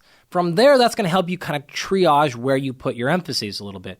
The model they've got here is if they identify no sleep problems whatsoever in that screener, then you go back to first step, which is you still continue to educate. Because sleep problems can start. Just because they don't have one now doesn't mean they won't have one later. And just because they don't have a sleep problem that qualifies on that questionnaire doesn't mean they're not suboptimal. Doesn't mean they're not 80% or 90%. And as we've talked about earlier, hopefully I've made the case that even those last few percentage points absolutely matter.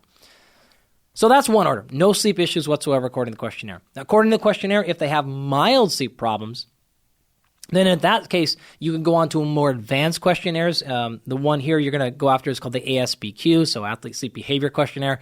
A little bit different than the previous one, but this can help you kind of identify if some other issues are going on. If data comes back from that and it says, hey, everything's all clear, then you go back to step 1, which is education. If not, then you may want to invest in some sort of long-term either sleep log or wearable tracking device, something like that. Now you're going on to either continue to use free tools, sleep logs. This is just a journal. You're writing stuff down. You're tracking how good you feel. You're tracking how bad you felt your sleep was, how long you slept, things like that, totally free. Or you've invested somewhere between, maybe a couple of $100 to $500-600 on some sort of wearable. I'll cover those here in a second. If we go back to the beginning now and we've identified from our ASQ a either moderate to severe sleep issue, we've got different steps here. And now what's important, and I want to say that one more time, is this is not just severe. This is moderate to severe. Either one of these get the same next couple of steps, which is you're going to refer to some sort of sleep specialist. Unfortunately, there's not a lot of high-performance sleep trained people at this point. You're really going to have to kind of go the medical route, but worth it if they have a medical disorder. You're going to do some sort of consulting and testing. Then you're going to go into differential diagnosis. Do they have a sleep disorder? If so, which one, et cetera, et cetera. You're going to treat that athlete or have the physician treat that athlete and then go right back to step one with education. So overall, as a framework, I think this hopefully has been helpful. If those of you that are working with many people, either you're setting up a clinic or a coaching practice or something like that, or even if yourself, and you're trying to figure out, should I spend money on a sleep study? Should I spend money on a tracker or not? Well, maybe just start with these free versions first, and then if you don't flag for anything, you can continue to just use high sleep quality behaviors and hygiene and things like that. But if you do flag for anything, even what's considered to be, again, moderate or severe, then maybe invest exploring into higher fidelity types of analyses. Now, something really important I want to point out. If you were to use something like the ASSQ, in and of itself does not determine whether or not you have a sleep disorder. It is just information that gives you a likelihood. Another way to say this is, hey, you should probably go get checked out from a true, full clinical analysis. Well, you may be then thinking to yourself, I don't have a sleep disorder. I'm not even going to take the questionnaire. But I'm trying to really convince you that that's the wrong approach because, like I said a second ago, one, prevalence of sleep disorders are very high in everybody, and over 80% go undiagnosed. Two, we know athletes or anyone who's really pushing high performance or physically larger is more susceptible than the average person, 20 to 40%. So high numbers right there. Three, athletes in general are very bad at understanding and recognizing how poor their sleep is. And that's generally because there are a ton of signs and symptoms that you go through and you deal with in your day that you think are benign, you think are normal, you think that's just how you are, you think that's just how your body is. You think you're tired because you're training so much. You think you're fatigued and sore because of what you're doing in practice. And all that is partially true. It's all also signs of sleep disorders. So you're probably going to be pretty surprised if you take this questionnaire at what they're asking and how they can actually ask these questions, and based on your response to these alone are validated ways to identify sleep disorders. Remember, that's what validated means. It says when we gave people this questionnaire and we compared that directly to the gold standard polysomnography, this is all the wires and electrodes hooked up to you, the full shabam, that the people who score a certain way on this questionnaire also then have actual sleep disorders. That's what it means to be validated, okay? So again, I would still say, get that doubly verified, but that's what it really means, okay? So if you start looking through the questions and you start seeing things like, do you snore? Most people just think that is a normal thing or it's not a big deal. When in reality it is not a guarantee, but it is a sign of a sleep disorder. How much caffeine do you use? How rested do you feel throughout the day? We talked earlier about other symptoms like it should not take you more than 20 minutes to fall asleep at night. That's your sleep latency. Another common sign, how hard is it to get to sleep? How long does it take you to fall asleep? You shouldn't wake up there's going to be some inertia in the morning, a little bit of grogginess, but it shouldn't be extreme. It shouldn't be prevalent. You should not be able to fall asleep all day at any point in time throughout the day. Those are other common sign disorders. So it is some very basic questions, and you may be thinking to yourself, oh yeah, I don't have a sleep disorder. I don't sleep as much as I want, or maybe a little bit slower, but I wake up really tired all day. Oh yeah, I do snore. Oh yeah, I'm fatigued. I wake up more than once per night, most nights. All of these are signs of, if not clinical sleep disorders, certainly suboptimal sleep. That all said, I hope I didn't dramatize or overly attempt to scare you into thinking you all have sleep disorders. It's not the case. It's just more the point of, look, this is an opportunity for some pretty tremendous performance enhancement. The likelihood of you having worse sleep than you think is reasonably high, and the cost here is nothing. It takes a few minutes to do, easily scalable. The solutions are easy to find in terms of how you scored. And so to me, it just seems to land on the, boy, we should absolutely do this. The benefit is really huge and the cost is quite low. Okay, so to recap, for most people, starting off with a questionnaire is probably a really good strategy. Now, the upside of it, as we mentioned, is it's free, quick, and easy to interpret. The downside of it is it's really just subjective data. It's not an objective look at what's actually happening. To do that, you've got to go to the next level. You're introducing some cost there, but you're going to trade that off for accuracy. So the next kind of step up, which is in this moderate, again, usually $200 to $400 or $500 range, is using what's called actigraphy. These are your wearables, all right? I'll talk about the pros and cons of those in just one second. So those commercially available devices are objective. Some, but most aren't clinically validated or FDA approved to actually be able to diagnose sleep disorders, but some are. But they have other value and stuff that I'll talk about here in one second. The highest level up, and now you're talking the most cost, the most invasive, but most accurate, are clinical sleep studies. This uses a technology for the most part called polysomnography. This can be done at home or in a clinic, and there are many pros and cons to that as well. So what I'd like to do now is really quickly talk about each of these different objective methods, discuss the pros and cons so you can make the best decision possible for you in your given scenario. I'm going to start off with polysomnography, or what I'll refer to from here on out as PSG. Now, some of the benefits here are it has a ton, in fact, more than anything else, data behind it. So there's a lot of comparisons you can make. There's a lot of science, there's a lot of support, and you can really get a true sense of what's going on. It is objective. It is something that can be done in your home or in a hospital setting. Now, the hospital setting is the overwhelming majority of PSGs, but more and more companies and technologies are coming on board that allow you to do this from your home. And so the ability to diagnose and interpret clinical sleep disorders is really high here. The downside, though, is, it's kind of the same thing as the upside. One, if you're doing this in a hospital or clinical setting, it's not a realistic picture of what's happening in your life. You're not going to sleep the same when you've got these electrodes hooked up to you and you're in a funky bed. You're probably only going to be able to do it 1 or 2, maybe 3 nights, and so we're getting maybe not a great picture of exactly what's happening. We're also basically scanning just for disorders, and so if you don't meet those certain thresholds, which are honestly somewhat arbitrary, then you may be kind of basically told, hey, you're fine. This is similar to the x-ray thing I talked about earlier. So they're coming in and saying, hey, I don't see a broken bone, so you're fine. But just because your bone isn't broken doesn't mean your joint's functioning correctly either. And so there's some downside there. They tend to be pretty costly, and the wait line can be very long. But they are, again, the most accurate picture. And because they are clinical, then you're able to work with a physician that can help you treat anything if you do have something that is worthy of medical consideration. So a lot of pros and cons to that. If we move to the PSG in home, still pretty expensive. Typically, still people are only doing a night or 2, maybe 3 of that, but we're getting a more realistic picture and setting of that. So options are available depending on where you're at. Sometimes you can get it covered from insurance, which is nice, and other times not. But PSG would generally be the gold standard. Now, another way to approach sleep at the highest standard is to use a method called cardiopulmonary coupling. Now, this has actually been around for a long time. It's got dozens and dozens of studies behind it, though most people have never heard of it.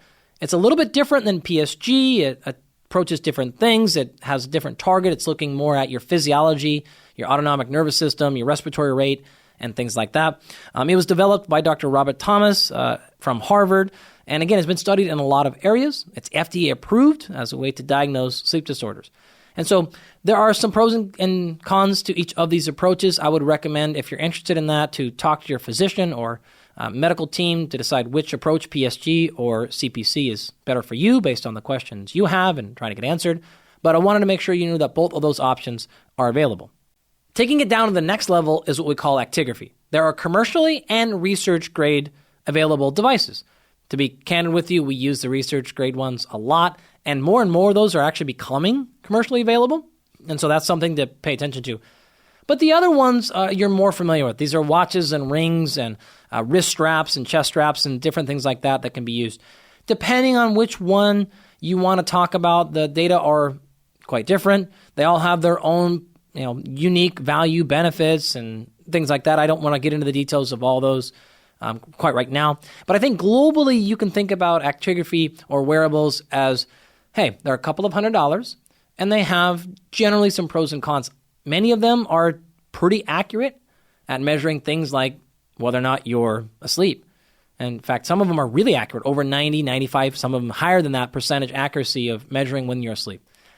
Measuring when you're awake becomes more challenging, and so they tend to have problems in those areas. Those can range between like 50 to 80% accuracy, again, really depending upon the device you're in.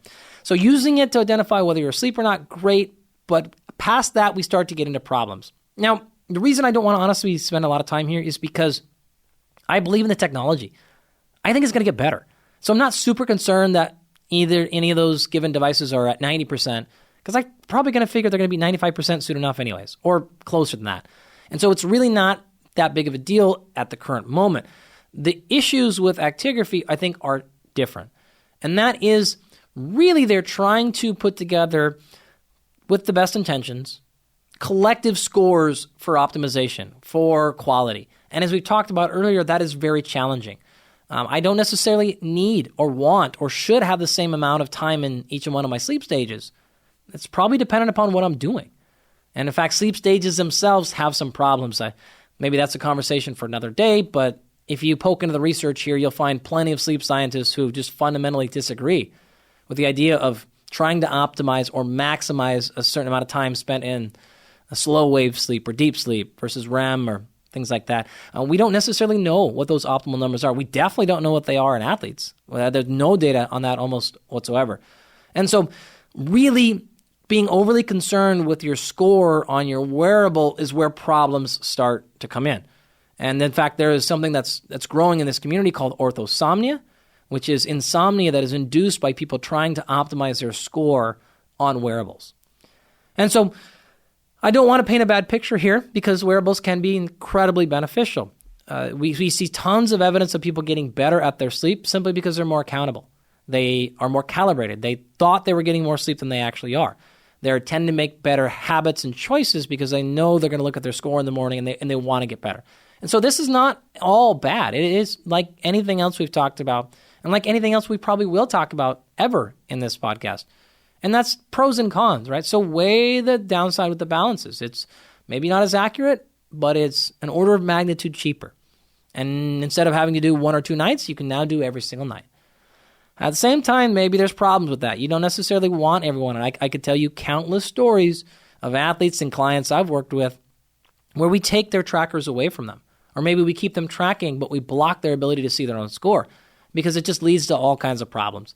And so it's a viable option. Use what's best for you in your situation. Okay, so at this point, hopefully I've covered a tool that's accessible for just about everybody listening here. We talked about screeners, which are completely free, to low, moderate cost wearables, all the way up to the highest standard of either polysomnography or cardiopulmonary coupling testing done at your home or in a sleep lab. Also, to continue on with that, I'll share with you a little bit about what we do with our professional athletes and elite executives that really don't have time or cost limitations, but want the best possible solution. What we actually do is build full functioning sleep labs in their home, as well as a scalable version that they can take on the road. So we are running FDA-approved clinical sleep studies on them almost every single night, and we're measuring everything about their sleep. We're doing things differently based on their sport. So our golfers go through a little bit different protocol than our UFC fighters, and that's different than our Major League Baseball players, etc. And so the testing, the things we're measuring and monitoring are slightly different. And all that tells us in the highest fidelity possible how they are sleeping. But we also care about why they're sleeping that way. So as a part of that, we're running 4 separate analyses. So we're always looking at the environment. Hopefully by the time you're listening to this, my paper's been published. So we've got a literature review out right now in review. And that covers 11 unique factors like CO2 and a bunch of other things that are involved in your environment that can be influencing your sleep and explaining why you're sleeping the way you are. Outside of that, there's physiology. So there's a bunch of specific sleep blood work and blood panels that we've created, things to go after your thyroid and iron and a bunch of other stuff that you may be not paying attention to. There's a behavioral component to it, and there's also psychology. So all 4 of those unique components are going to tell us why you're sleeping the way you are. So we do this, again, pretty extensively, and the reason we put so much effort and energy into this is, well, everything I've been talking about. It is really a huge performance magnifier. So solutions like that are available for those folks that want to go to the nth degree here with their sleep optimization. So now that we've fully investigated or analyzed our sleep, how do we interpret the results? So let's move on to our second I there.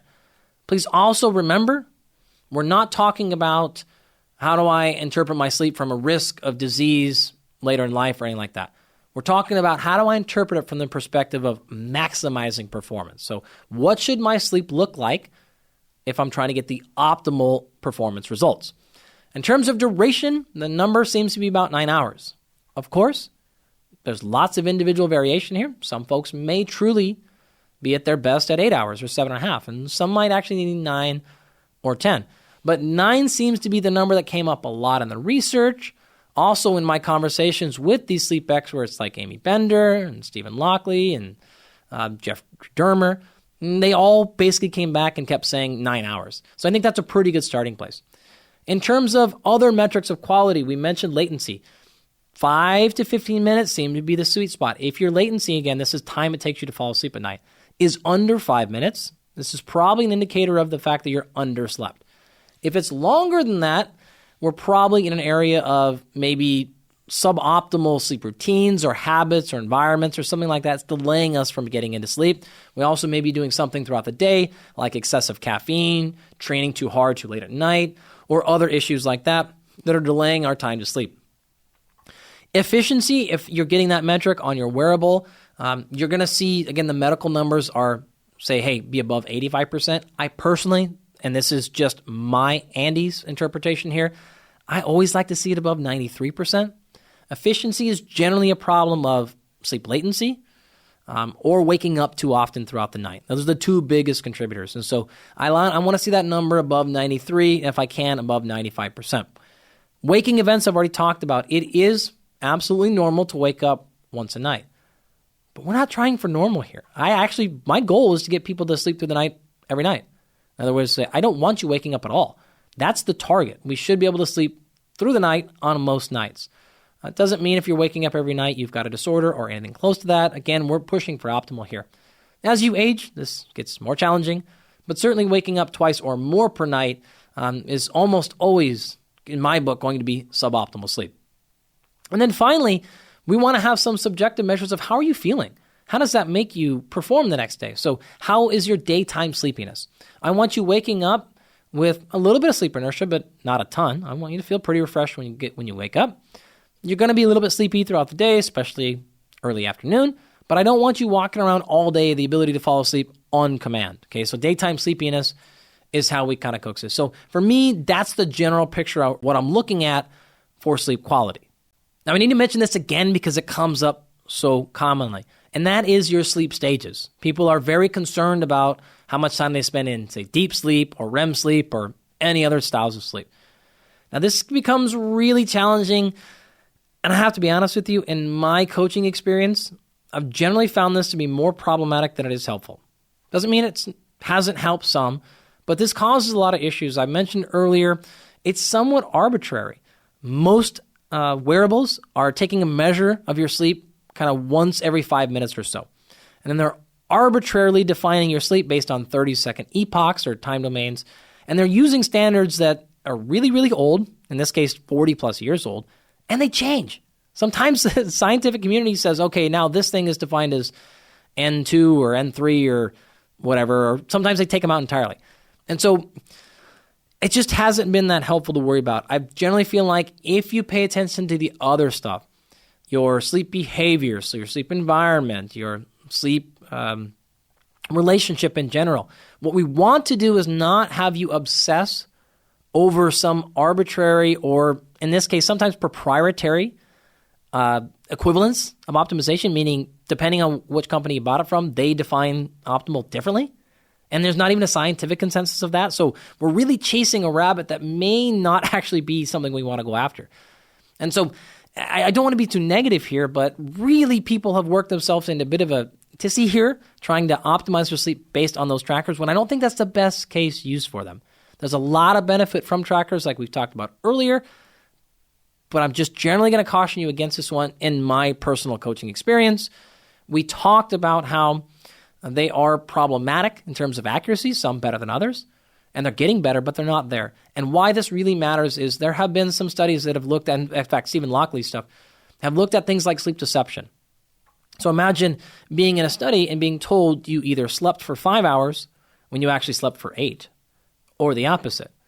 And that research is pretty clear. You will perform the next day based upon what you think you slept rather than what you actually slept. So imagine what's happening when you're getting false or inaccurate information from your tracker. It is absolutely impacting how you're performing the next day. And so the people that are just like, well, I just track it, I don't do anything with it. Okay, we talked about orthosomnia earlier. Now we talked about the research on deception. This stuff is making an impact on you. And so we really want to be judicious and careful with how we're using those trackers. My recommendation, again, one more time to be clear here, is just really not to worry too much about the sleep staging, how much time you spent in deep or REM or things like that, and pay attention to the other things. Sleep latency, sleep behavior. Use it for accountability, making better choices. Maybe you don't have that extra cocktail. Maybe you don't do that other thing you know is going to be bad for your sleep because it's going to impact your score tomorrow. To me, those are beneficial uses of it, and just really be cautious and careful of spending too much time worrying about those sleep stages. Just as one final note before we go into our third and final I, and that is, as always, me wanting to be transparent with you and share what I do in my coaching practice. If I'm interested or feel like I need to dive deep into somebody's sleep quality or look at their what's called sleep architecture, I'm going to use cardiopulmonary coupling, and that CPC we talked about, and I'm going to go after three things, and this is not specifically based on the research. It's honestly my personal experience and the ones that I found to be most important and the biggest indicator of opportunity to improve sleep. And those three metrics are going to be their sleep stability, sleep fragmentation, and then finally their respiratory rate and effort. We're going to talk a lot more about that third one in future episodes. There's a lot of interesting things there. So to summarize everything about sleep quality, a lot of ways you can go about it. Define it, how it's most important for you. Be careful of the pitfalls, and use it to develop more resilient sleepers, not more sensitive ones. With that being said, it's time for us to jump into our third and final I, and that's intervention. Now, frankly, we could probably do an entire episode on different ways and tactics and tools to improve sleep, but given we're this far in, what I'd like to do is just focus on a handful that have been shown in the research as well as in my own personal experience to be particularly helpful at improving sleep duration, quality, and timing. And so the very first one I like to start with is maybe not going to apply to everyone, but I think really important that I don't want to miss. And that is the importance of sleep education. Really specifically, sleep education has been shown to enhance sleep duration by anywhere between up to 20 to 90 minutes. It reduces sleep latency by up to 30 minutes, can improve efficiency by over 5%, and has been shown to reduce sleep onset variance by almost a half an hour. And so it's not just duration, it's quality as well, so really worth your time. There's a lot of research on what happens to athletes and individuals' sleep duration and quality when you simply educate them. So step number one is telling your kids and telling your athletes and telling the people that you're training and coaching how important sleep really is. I know what you're feeling. It's the feeling I get when I have to talk about sleep sometimes. And man, like I'm going to say this, they're not going to pay attention, and it's not going to matter. But the research shows the opposite. The research is really clear. When you spend anywhere between 30 to 60 minutes educating people on sleep, you can see pretty important improvements in duration and quality that last up to a month with just a single session of education. And so this stuff is really important to talk about. You want to teach a handful of different things. Number one, the value of screening, like we've established earlier, checking out whether or not you have a disorder. The need for duration. So telling them people don't know that 9 hours is the number that sleep scientists recommend for high-performing athletes. That fact alone can change behaviors. And then third is actually sleep hygiene. In fact, there's a really cool study on soccer players that asked them to do very minimal, I think it was about 10 or 15 minutes before they went to sleep, to not use their phone. They used an eye mask and then a couple of very, very standard, non-invasive approaches to sleep. And what they found was the groups that did that were able to sleep almost an hour and a half more on the days following a game. And so what that means is, as anyone who's played sports know, when you play a night game, it's really hard to sleep that night. It's very common for athletes to sleep 4 or 5 hours after that. And so the group in this study that didn't do the hygiene steps slept for 4.5 hours on average that night, and the group that did slept for almost 6. So they were able to add an hour and a half of sleep by having them do just a few very basic sleep hygiene steps.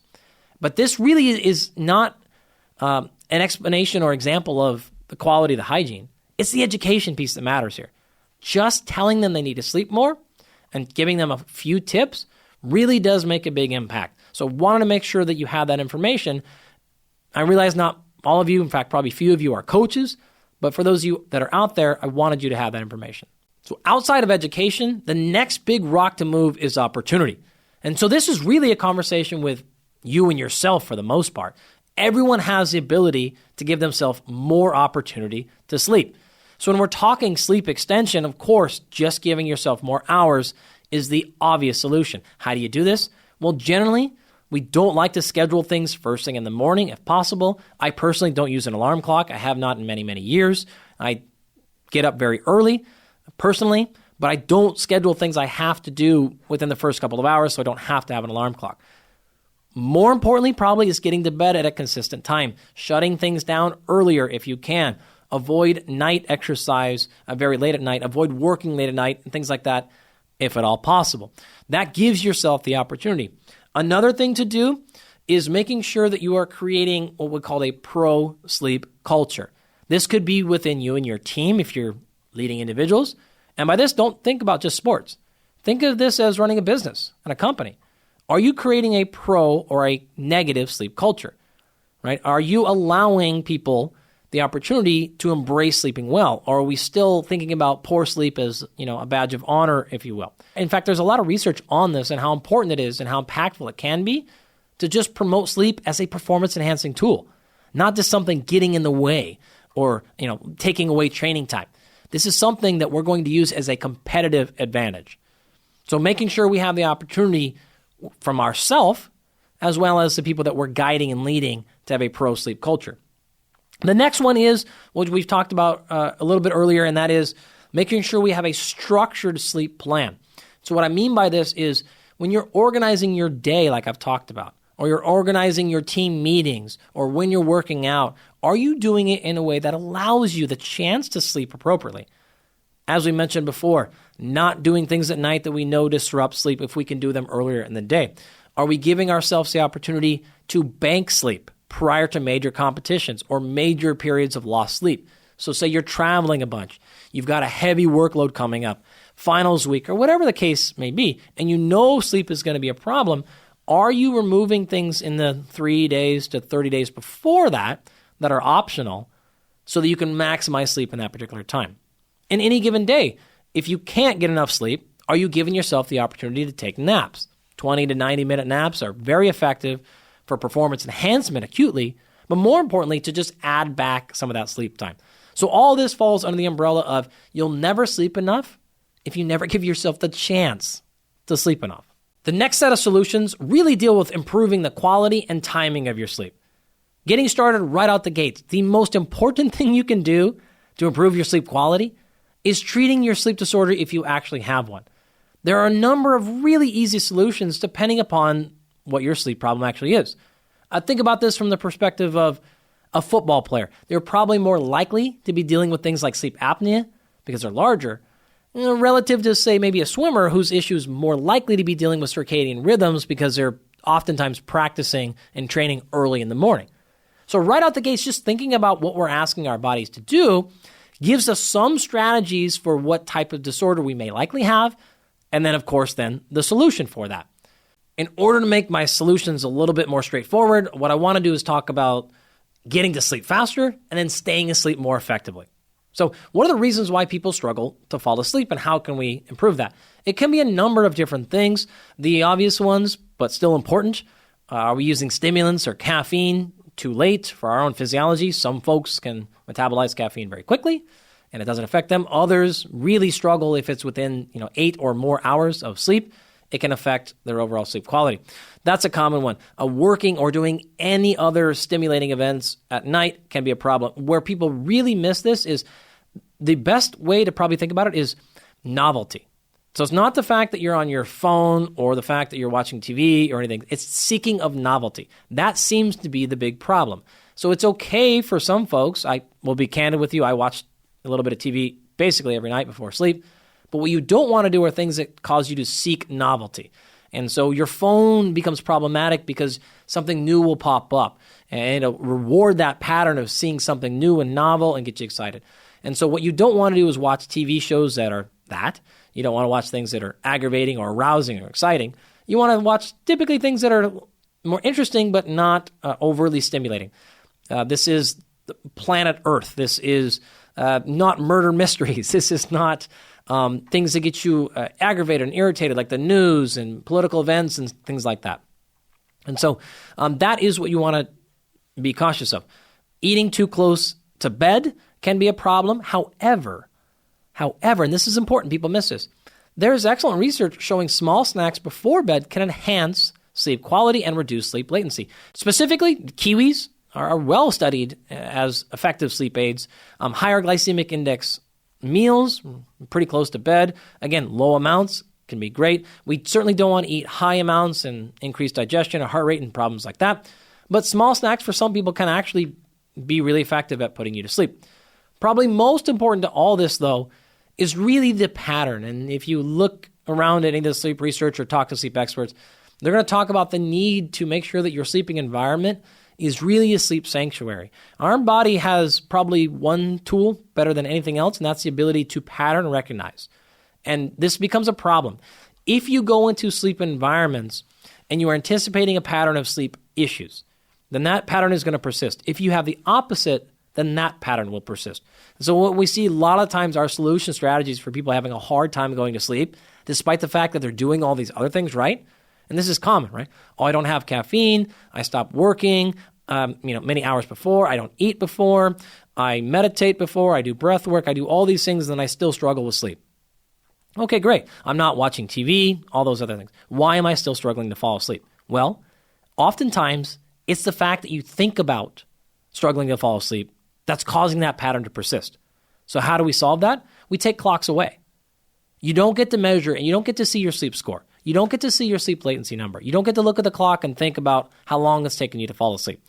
So all of those are also tools to take that out of the equation and reframe the approach into thinking, when I get into bed, this is an awesome opportunity to sleep, rather than, oh my gosh, I'm going to get into bed and have another night where I can't fall asleep. That's a bad framework to be in, and you want to get out of that as quickly as you possibly can. These environmental pattern recognition things are so strong, you can actually use it to your advantage, especially when traveling. Everyone knows of the first night effect, which is when you are in a new destination, you struggle to sleep the first night, but tend to sleep a lot better the second or third and subsequent nights. Well, a lot of that is because you're in a different environment, right? We aren't seeing and smelling and hearing the same things we did in our house. So if we can artificially create that in our house and take that on the road, we can dramatically improve our sleep quality and specifically our sleep onset. Think about smell as the easiest one. If you take a scent that you like, common ones are lavender, and you put a little lavender on your bed at night in your house every night, you tend to associate that smell with safe, secure, high-quality sleep, etc. You take that on the road with you then, put that on your new mattress or bed or wherever you go, those same scents will kick in, the same pattern recognition will happen, and ideally, you have the same quality of sleep. You can do a similar thing with temperature, right? If you have a set temperature of your bed, you may not be able to take that entire cooling mattress with you on the road, but there are things like cooling pillows. So you use that same temperature on your pillow at home, take that pillow or pillowcase with you, and now you have a mimicked environment. You combine a couple of different things like that, and you should really improve your sleep latency when you're on the road. Now, when it comes to staying asleep at night, there's a bunch of different solutions we can talk about. One of my most common ones is hydration. If you drink too much water, of course, you're going to wake up and have to urinate, and that's going to cause you to get up a whole bunch. But really, some folks don't understand that sleep quality will be a big determinant upon how frequently you get up to go pee. If you're waking up more than once and you go to pee, there's a large volume there, it is clear, and that's happening the next morning as well when you wake up and you still have a lot of pee, then you probably are in an issue of drinking too much pure water. In that case, just reduce your water intake for a couple of hours prior to bed, and you should be fine. Funny enough, we've had plenty of our high-performing clients, our high-performing executives in our coaching programs come to us with all kinds of problems with their physiology and performance and brain fog, and really all of it boiled down to the fact that they drank way too much water at night. It was tanking their sleep. We moved that, and within days, they're sleeping for 10 hours for the first time in 15 years. And I have so many examples of that where it's pretty silly, honestly, where I'm like, man, you spent a lot of money and time to figure out you drink way too much water at night. So it can be quite that simple. Other times, though, is a little bit deceiving. So folks will oftentimes think that's the problem. If it's not the case, you're waking up and there's not a lot of volume there, or there is like one time, and then the second time it's, a lot less, or it's, more yellow colored, or in the morning you wake up and realize you didn't even pee for 45 minutes after waking up. This is sometimes an issue of sleep quality. And so what happens is typically at night, you're supposed to be sending signals to your kidneys that says, hey, stop filtering and producing urine. And so obviously we don't want to be waking up to do that all throughout the night. If you're of a low quality sleep though, for any number of reasons, that signal can continue to be sent, and so you can continue to make the urine. And so people think that their sleep quality is being ruined by the fact that they have to get up and pee, when the honest reality is they're peeing because they're already basically awake. And so that is another way to figure out, maybe I have a disorder. Maybe I should get checked out. Maybe something is going on because I'm waking up to pee a lot and really there's not a lot there. I probably should get checked out. Another really common one is sleep position. We see this routinely where 80+% of people's sleep problems happen when they're on one position of their body. Most commonly, it's your back. And so avoiding sleeping directly on your back and sleeping either on your sides as a blanket rule, though not true for everyone, can really dramatically improve people's sleep. I've told this story earlier of one of my professional athletes I worked with having this issue, but we have seen this time and time again. And so getting some assessment or analysis of what's happening in your sleep position, this is a similar story to ergonomics. So making sure that your bed and mattress and pillow are all comfortable can also be really important factors to your overall sleep quality. Outside of that, we start now talking about environmental factors. You probably have heard ad nauseum about, of course, temperature. You want to be comfortable there, and we want to be probably a little bit cooler than we are during the day. But even noise, we want to be less than 35 decibels. Anything above that tends to create problems. This is where actually things like pink noise start to come into play. There's a lot of really interesting research coming out on that. It's a little bit deeper than white noise, and it's not really publicly available for the most part, but the research thus far is quite impressive. The issue with like white noise or sleep machines is the fact that above 35 decibels, they can actually create sleep problems because they're so loud. And so while it's great to kind of drown out the background information, you don't want to be in a position where you're actually too loud. Depending on where you live, if you're especially in an urban environment and you have lots of external sound stuff going on, you may want to actually turn to something like earplugs instead of a sleep machine for that purpose, though earplugs may create problems with ear pain and discomfort and stuff like that. So again, choose the best tool that you have for your situation, but really below 35 decibels is the gold standard there. Again, ideally in the show notes here, we've got the link to my paper that you can go through all 11 factors, but other ones that are really common are CO2. There's emerging evidence that when that thing gets above 900 parts per million, and then really specifically in exaggerated scenarios of above like 2,400 parts per million, that this can dramatically impact sleep quality, sleep onset, and sleep latency, as well as next day wakefulness, memory, and decision-making, and a bunch of other cognitive performance tasks. So many, many other factors that go into your sleep quality, such as your environment, that we'll have in the show notes. Last thing I want to talk about here is snoring. Now, I don't want to overly concern you. Everybody snores at some point or another. It doesn't necessarily mean, it probably doesn't mean you have a sleep disorder, though it's not totally benign if you're a chronic or excessive snorer. That's really the problem here. It's not a normal function. It's common, but it's not normal. Now, one thing that's actually quite funny that we laugh about on my team a lot is how frequently people come into our programs because of sleep issues. And they've tried everything. They've done all the stuff we've talked about. They've had sleep studies done before, and they came back either like really moderate or nothing at all. And they maybe think their testosterone is low, or maybe it is. And they've run through everything like, I just cannot sleep. And we do one little test on them and realize, wow, has your sleep partner been assessed? Like, oh, my sleep partner just snores like crazy. And we always chuckle because I'm like, man, I got really bad news for you. Your sleep is fine, but your partner's sleep is a complete disaster, and they're ruining your sleep. So we've had a lot of people come into our program and then basically switch. So the person that paid initially said, don't even do me anymore. Do this on my sleep partner, my husband or my wife or whatever. Fix their sleep. And then that original person's sleep disorder, quote unquote, goes away immediately and permanently. And this has happened. Like, you can hear me literally laughing because it's happened so many times. And I don't feel bad about it because the people sleep perfectly afterwards because we found the real problem and it had nothing to do with them. And so snoring can be a real problem with sleep.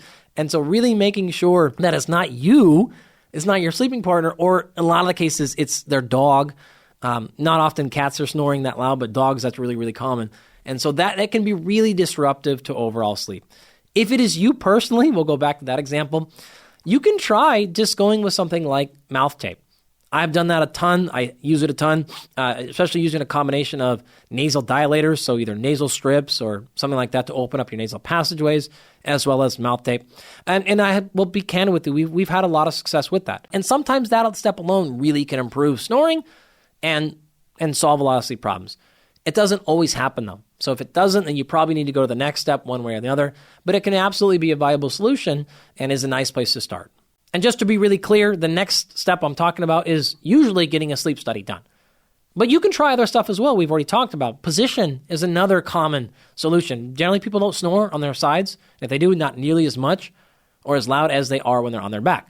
So just try investing in one of those sleep pillows I talked about earlier that forces you to sleep on your left or right side. Sometimes that solves the problem immediately. There are also tongue exercises you can do. We can actually have a whole protocol here in the show notes. This is very free. It's going to take typically 4 to 8 weeks to have some sort of an effect, but there is strong research behind tongue strengthening exercises to resolve that problem. Sometimes there is no solution. It is anatomical, and you either have to have some sort of nasal surgery or put in some sort of a mouthpiece to resolve that problem. And then sometimes not even that works. But for the most part, something in that solution bin I just went over is going to either dramatically help, if not completely solve your snoring problems. I'd like to finish with a couple of quick tips for sleep timing. Now, mostly we're thinking about this in the context of jet lag. If you're interested in that, I'd recommend checking out Dr. Andrew Huberman's excellent podcasts and toolkits on that. You can go to Huberman Lab and just search jet lag protocols, and he's got a bunch of free information on optimizing and maximizing performance through jet lag. You can also use the app I mentioned earlier, Stephen Lockley's Time Shifter. Again, no affiliation there. But really what I want you to pay attention to is not creating jet lag in your own self. And what I mean by that is making sure your sleep timing is consistent. We generally like to look at 45 minutes, maybe up to an hour at most, of waking and going to sleep. And so if you are, waking up at 6 a.m. during the weekdays and then you're sleeping in until 10 a.m. on the weekends, you're effectively creating a 4-hour time shift every single weekend. That's going to be highly problematic. It's almost no different than you getting on a plane and changing time zones every single weekend. And so really being consistent with your waking time is the best strategy. I like to anchor that. It's the easiest one to manipulate. It's hard to force yourself to go to sleep when you're not tired at night, but you can always wake up at or close to the same time. So although you may want to sleep in many times, you can do that, but try to keep it within an hour or so. If you need more sleep outside of that, try to go to bed earlier the next night, or perhaps add in a nap like we've talked about earlier. If you're really going to be extending your transition, I would use a more diligent approach. And I would like to finish here because I think this culminates in exactly what I've been talking about the entire episode here. And that is using sleep to our advantage for performance enhancement. It is creating optimal plans based on unique and specific solutions and treating it like the true performance enhancing variable it is. And this is how the United States weightlifting team handled sleep prior to the 2020 Olympic Games in Japan. Now, as we talked about earlier, if you don't handle this appropriately, not only are you missing out on performance gains, but you're having a serious competitive disadvantage. So all the diligence and attention you put into your training for the years ahead of that, and your nutrition and your physical therapy and your mental health and everything else like that can completely be smashed by a bad sleep transition approach. The data are overwhelming here. And so what they did was, number one, they hired a full-time sleep consultant, and they built them out a sleep plan that started 6 weeks prior to the Olympic Games. They did 3 weeks at home where they transitioned and got them on a training, light, and eating time that was on Hawaii time. And the reason they did that is because they went to Hawaii, spent 3 weeks there, and then transitioned over to Japan. And so remember, 6 weeks total here. So 3 weeks at home to get onto Hawaii time. Again, 3 things they manipulated was their exercise training, their light exposure, and their food. They then moved over to Hawaii. They spent 3 weeks there getting then on Japanese time. So by the time they left Hawaii and got to Japan, they were already on optimized Japanese time. This allowed them to then land, and remember, this was during COVID, so they couldn't hang out in the Olympic Village for all the time like they typically would did. These athletes were oftentimes competing 2 to 3 days, maybe 5 days at the most, from when the time they landed in Japan before the time they were on their podium. So to me, that was a great example of taking sleep seriously and making sure we're not only not ruining our performance, but optimizing it and getting the most out of our system. So to wrap everything up, let's summarize what we talked about today. We started off by going over the power and benefits of physical performance and strength and power and reaction time, as well as on-field performance, so accuracy of shooting and things like that, to actually winning more games. But it extends beyond that.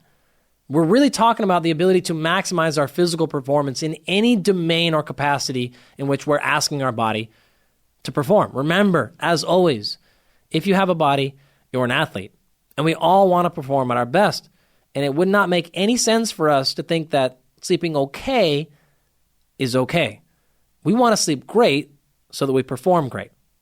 In doing that, we talked about 3 major areas: sleep duration, sleep quality, and sleep timing, and how various strategies can be used based on our own individual needs and demands to create specific solutions to maximize all 3 of those areas of sleep to get the best out of our body that we can.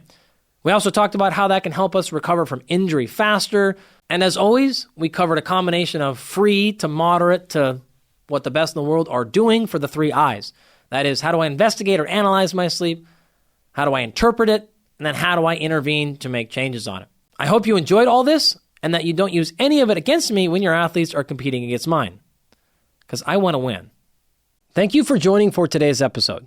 Our goal is to share exciting scientific insight that helps you perform at your absolute best. If the show resonates with you and you want to help ensure this information remains free and accessible to anyone in the world, there are a few ways that you can support. First, you can subscribe to the show on YouTube, Spotify, and Apple. And on Apple and Spotify, you can leave up to a 5-star review. Given that we're a new podcast, subscribing and leaving a review really does help us a lot. Second, please check out our sponsors. The show would not exist without them, and they really are exceptional products and services. And then finally, you can share today's episode with a friend who you think would enjoy it. If you have any content questions or suggestions, please put those in the comment section on YouTube. I really do try to read these and see what you have to say. If you have yet to sign up for our monthly newsletter, you can do so at performpodcast.com. Our newsletter provides episode summaries with the key takeaways for each and every episode of the podcast. This includes topics like how to improve your VO2 max, how to build muscle mass and muscle strength, how to optimize your sleep for high performance, and much more. To sign up, just go to performpodcast.com, click newsletter at the top of the screen, and then enter your email address. Once you sign up, you'll receive access to all of our newsletters.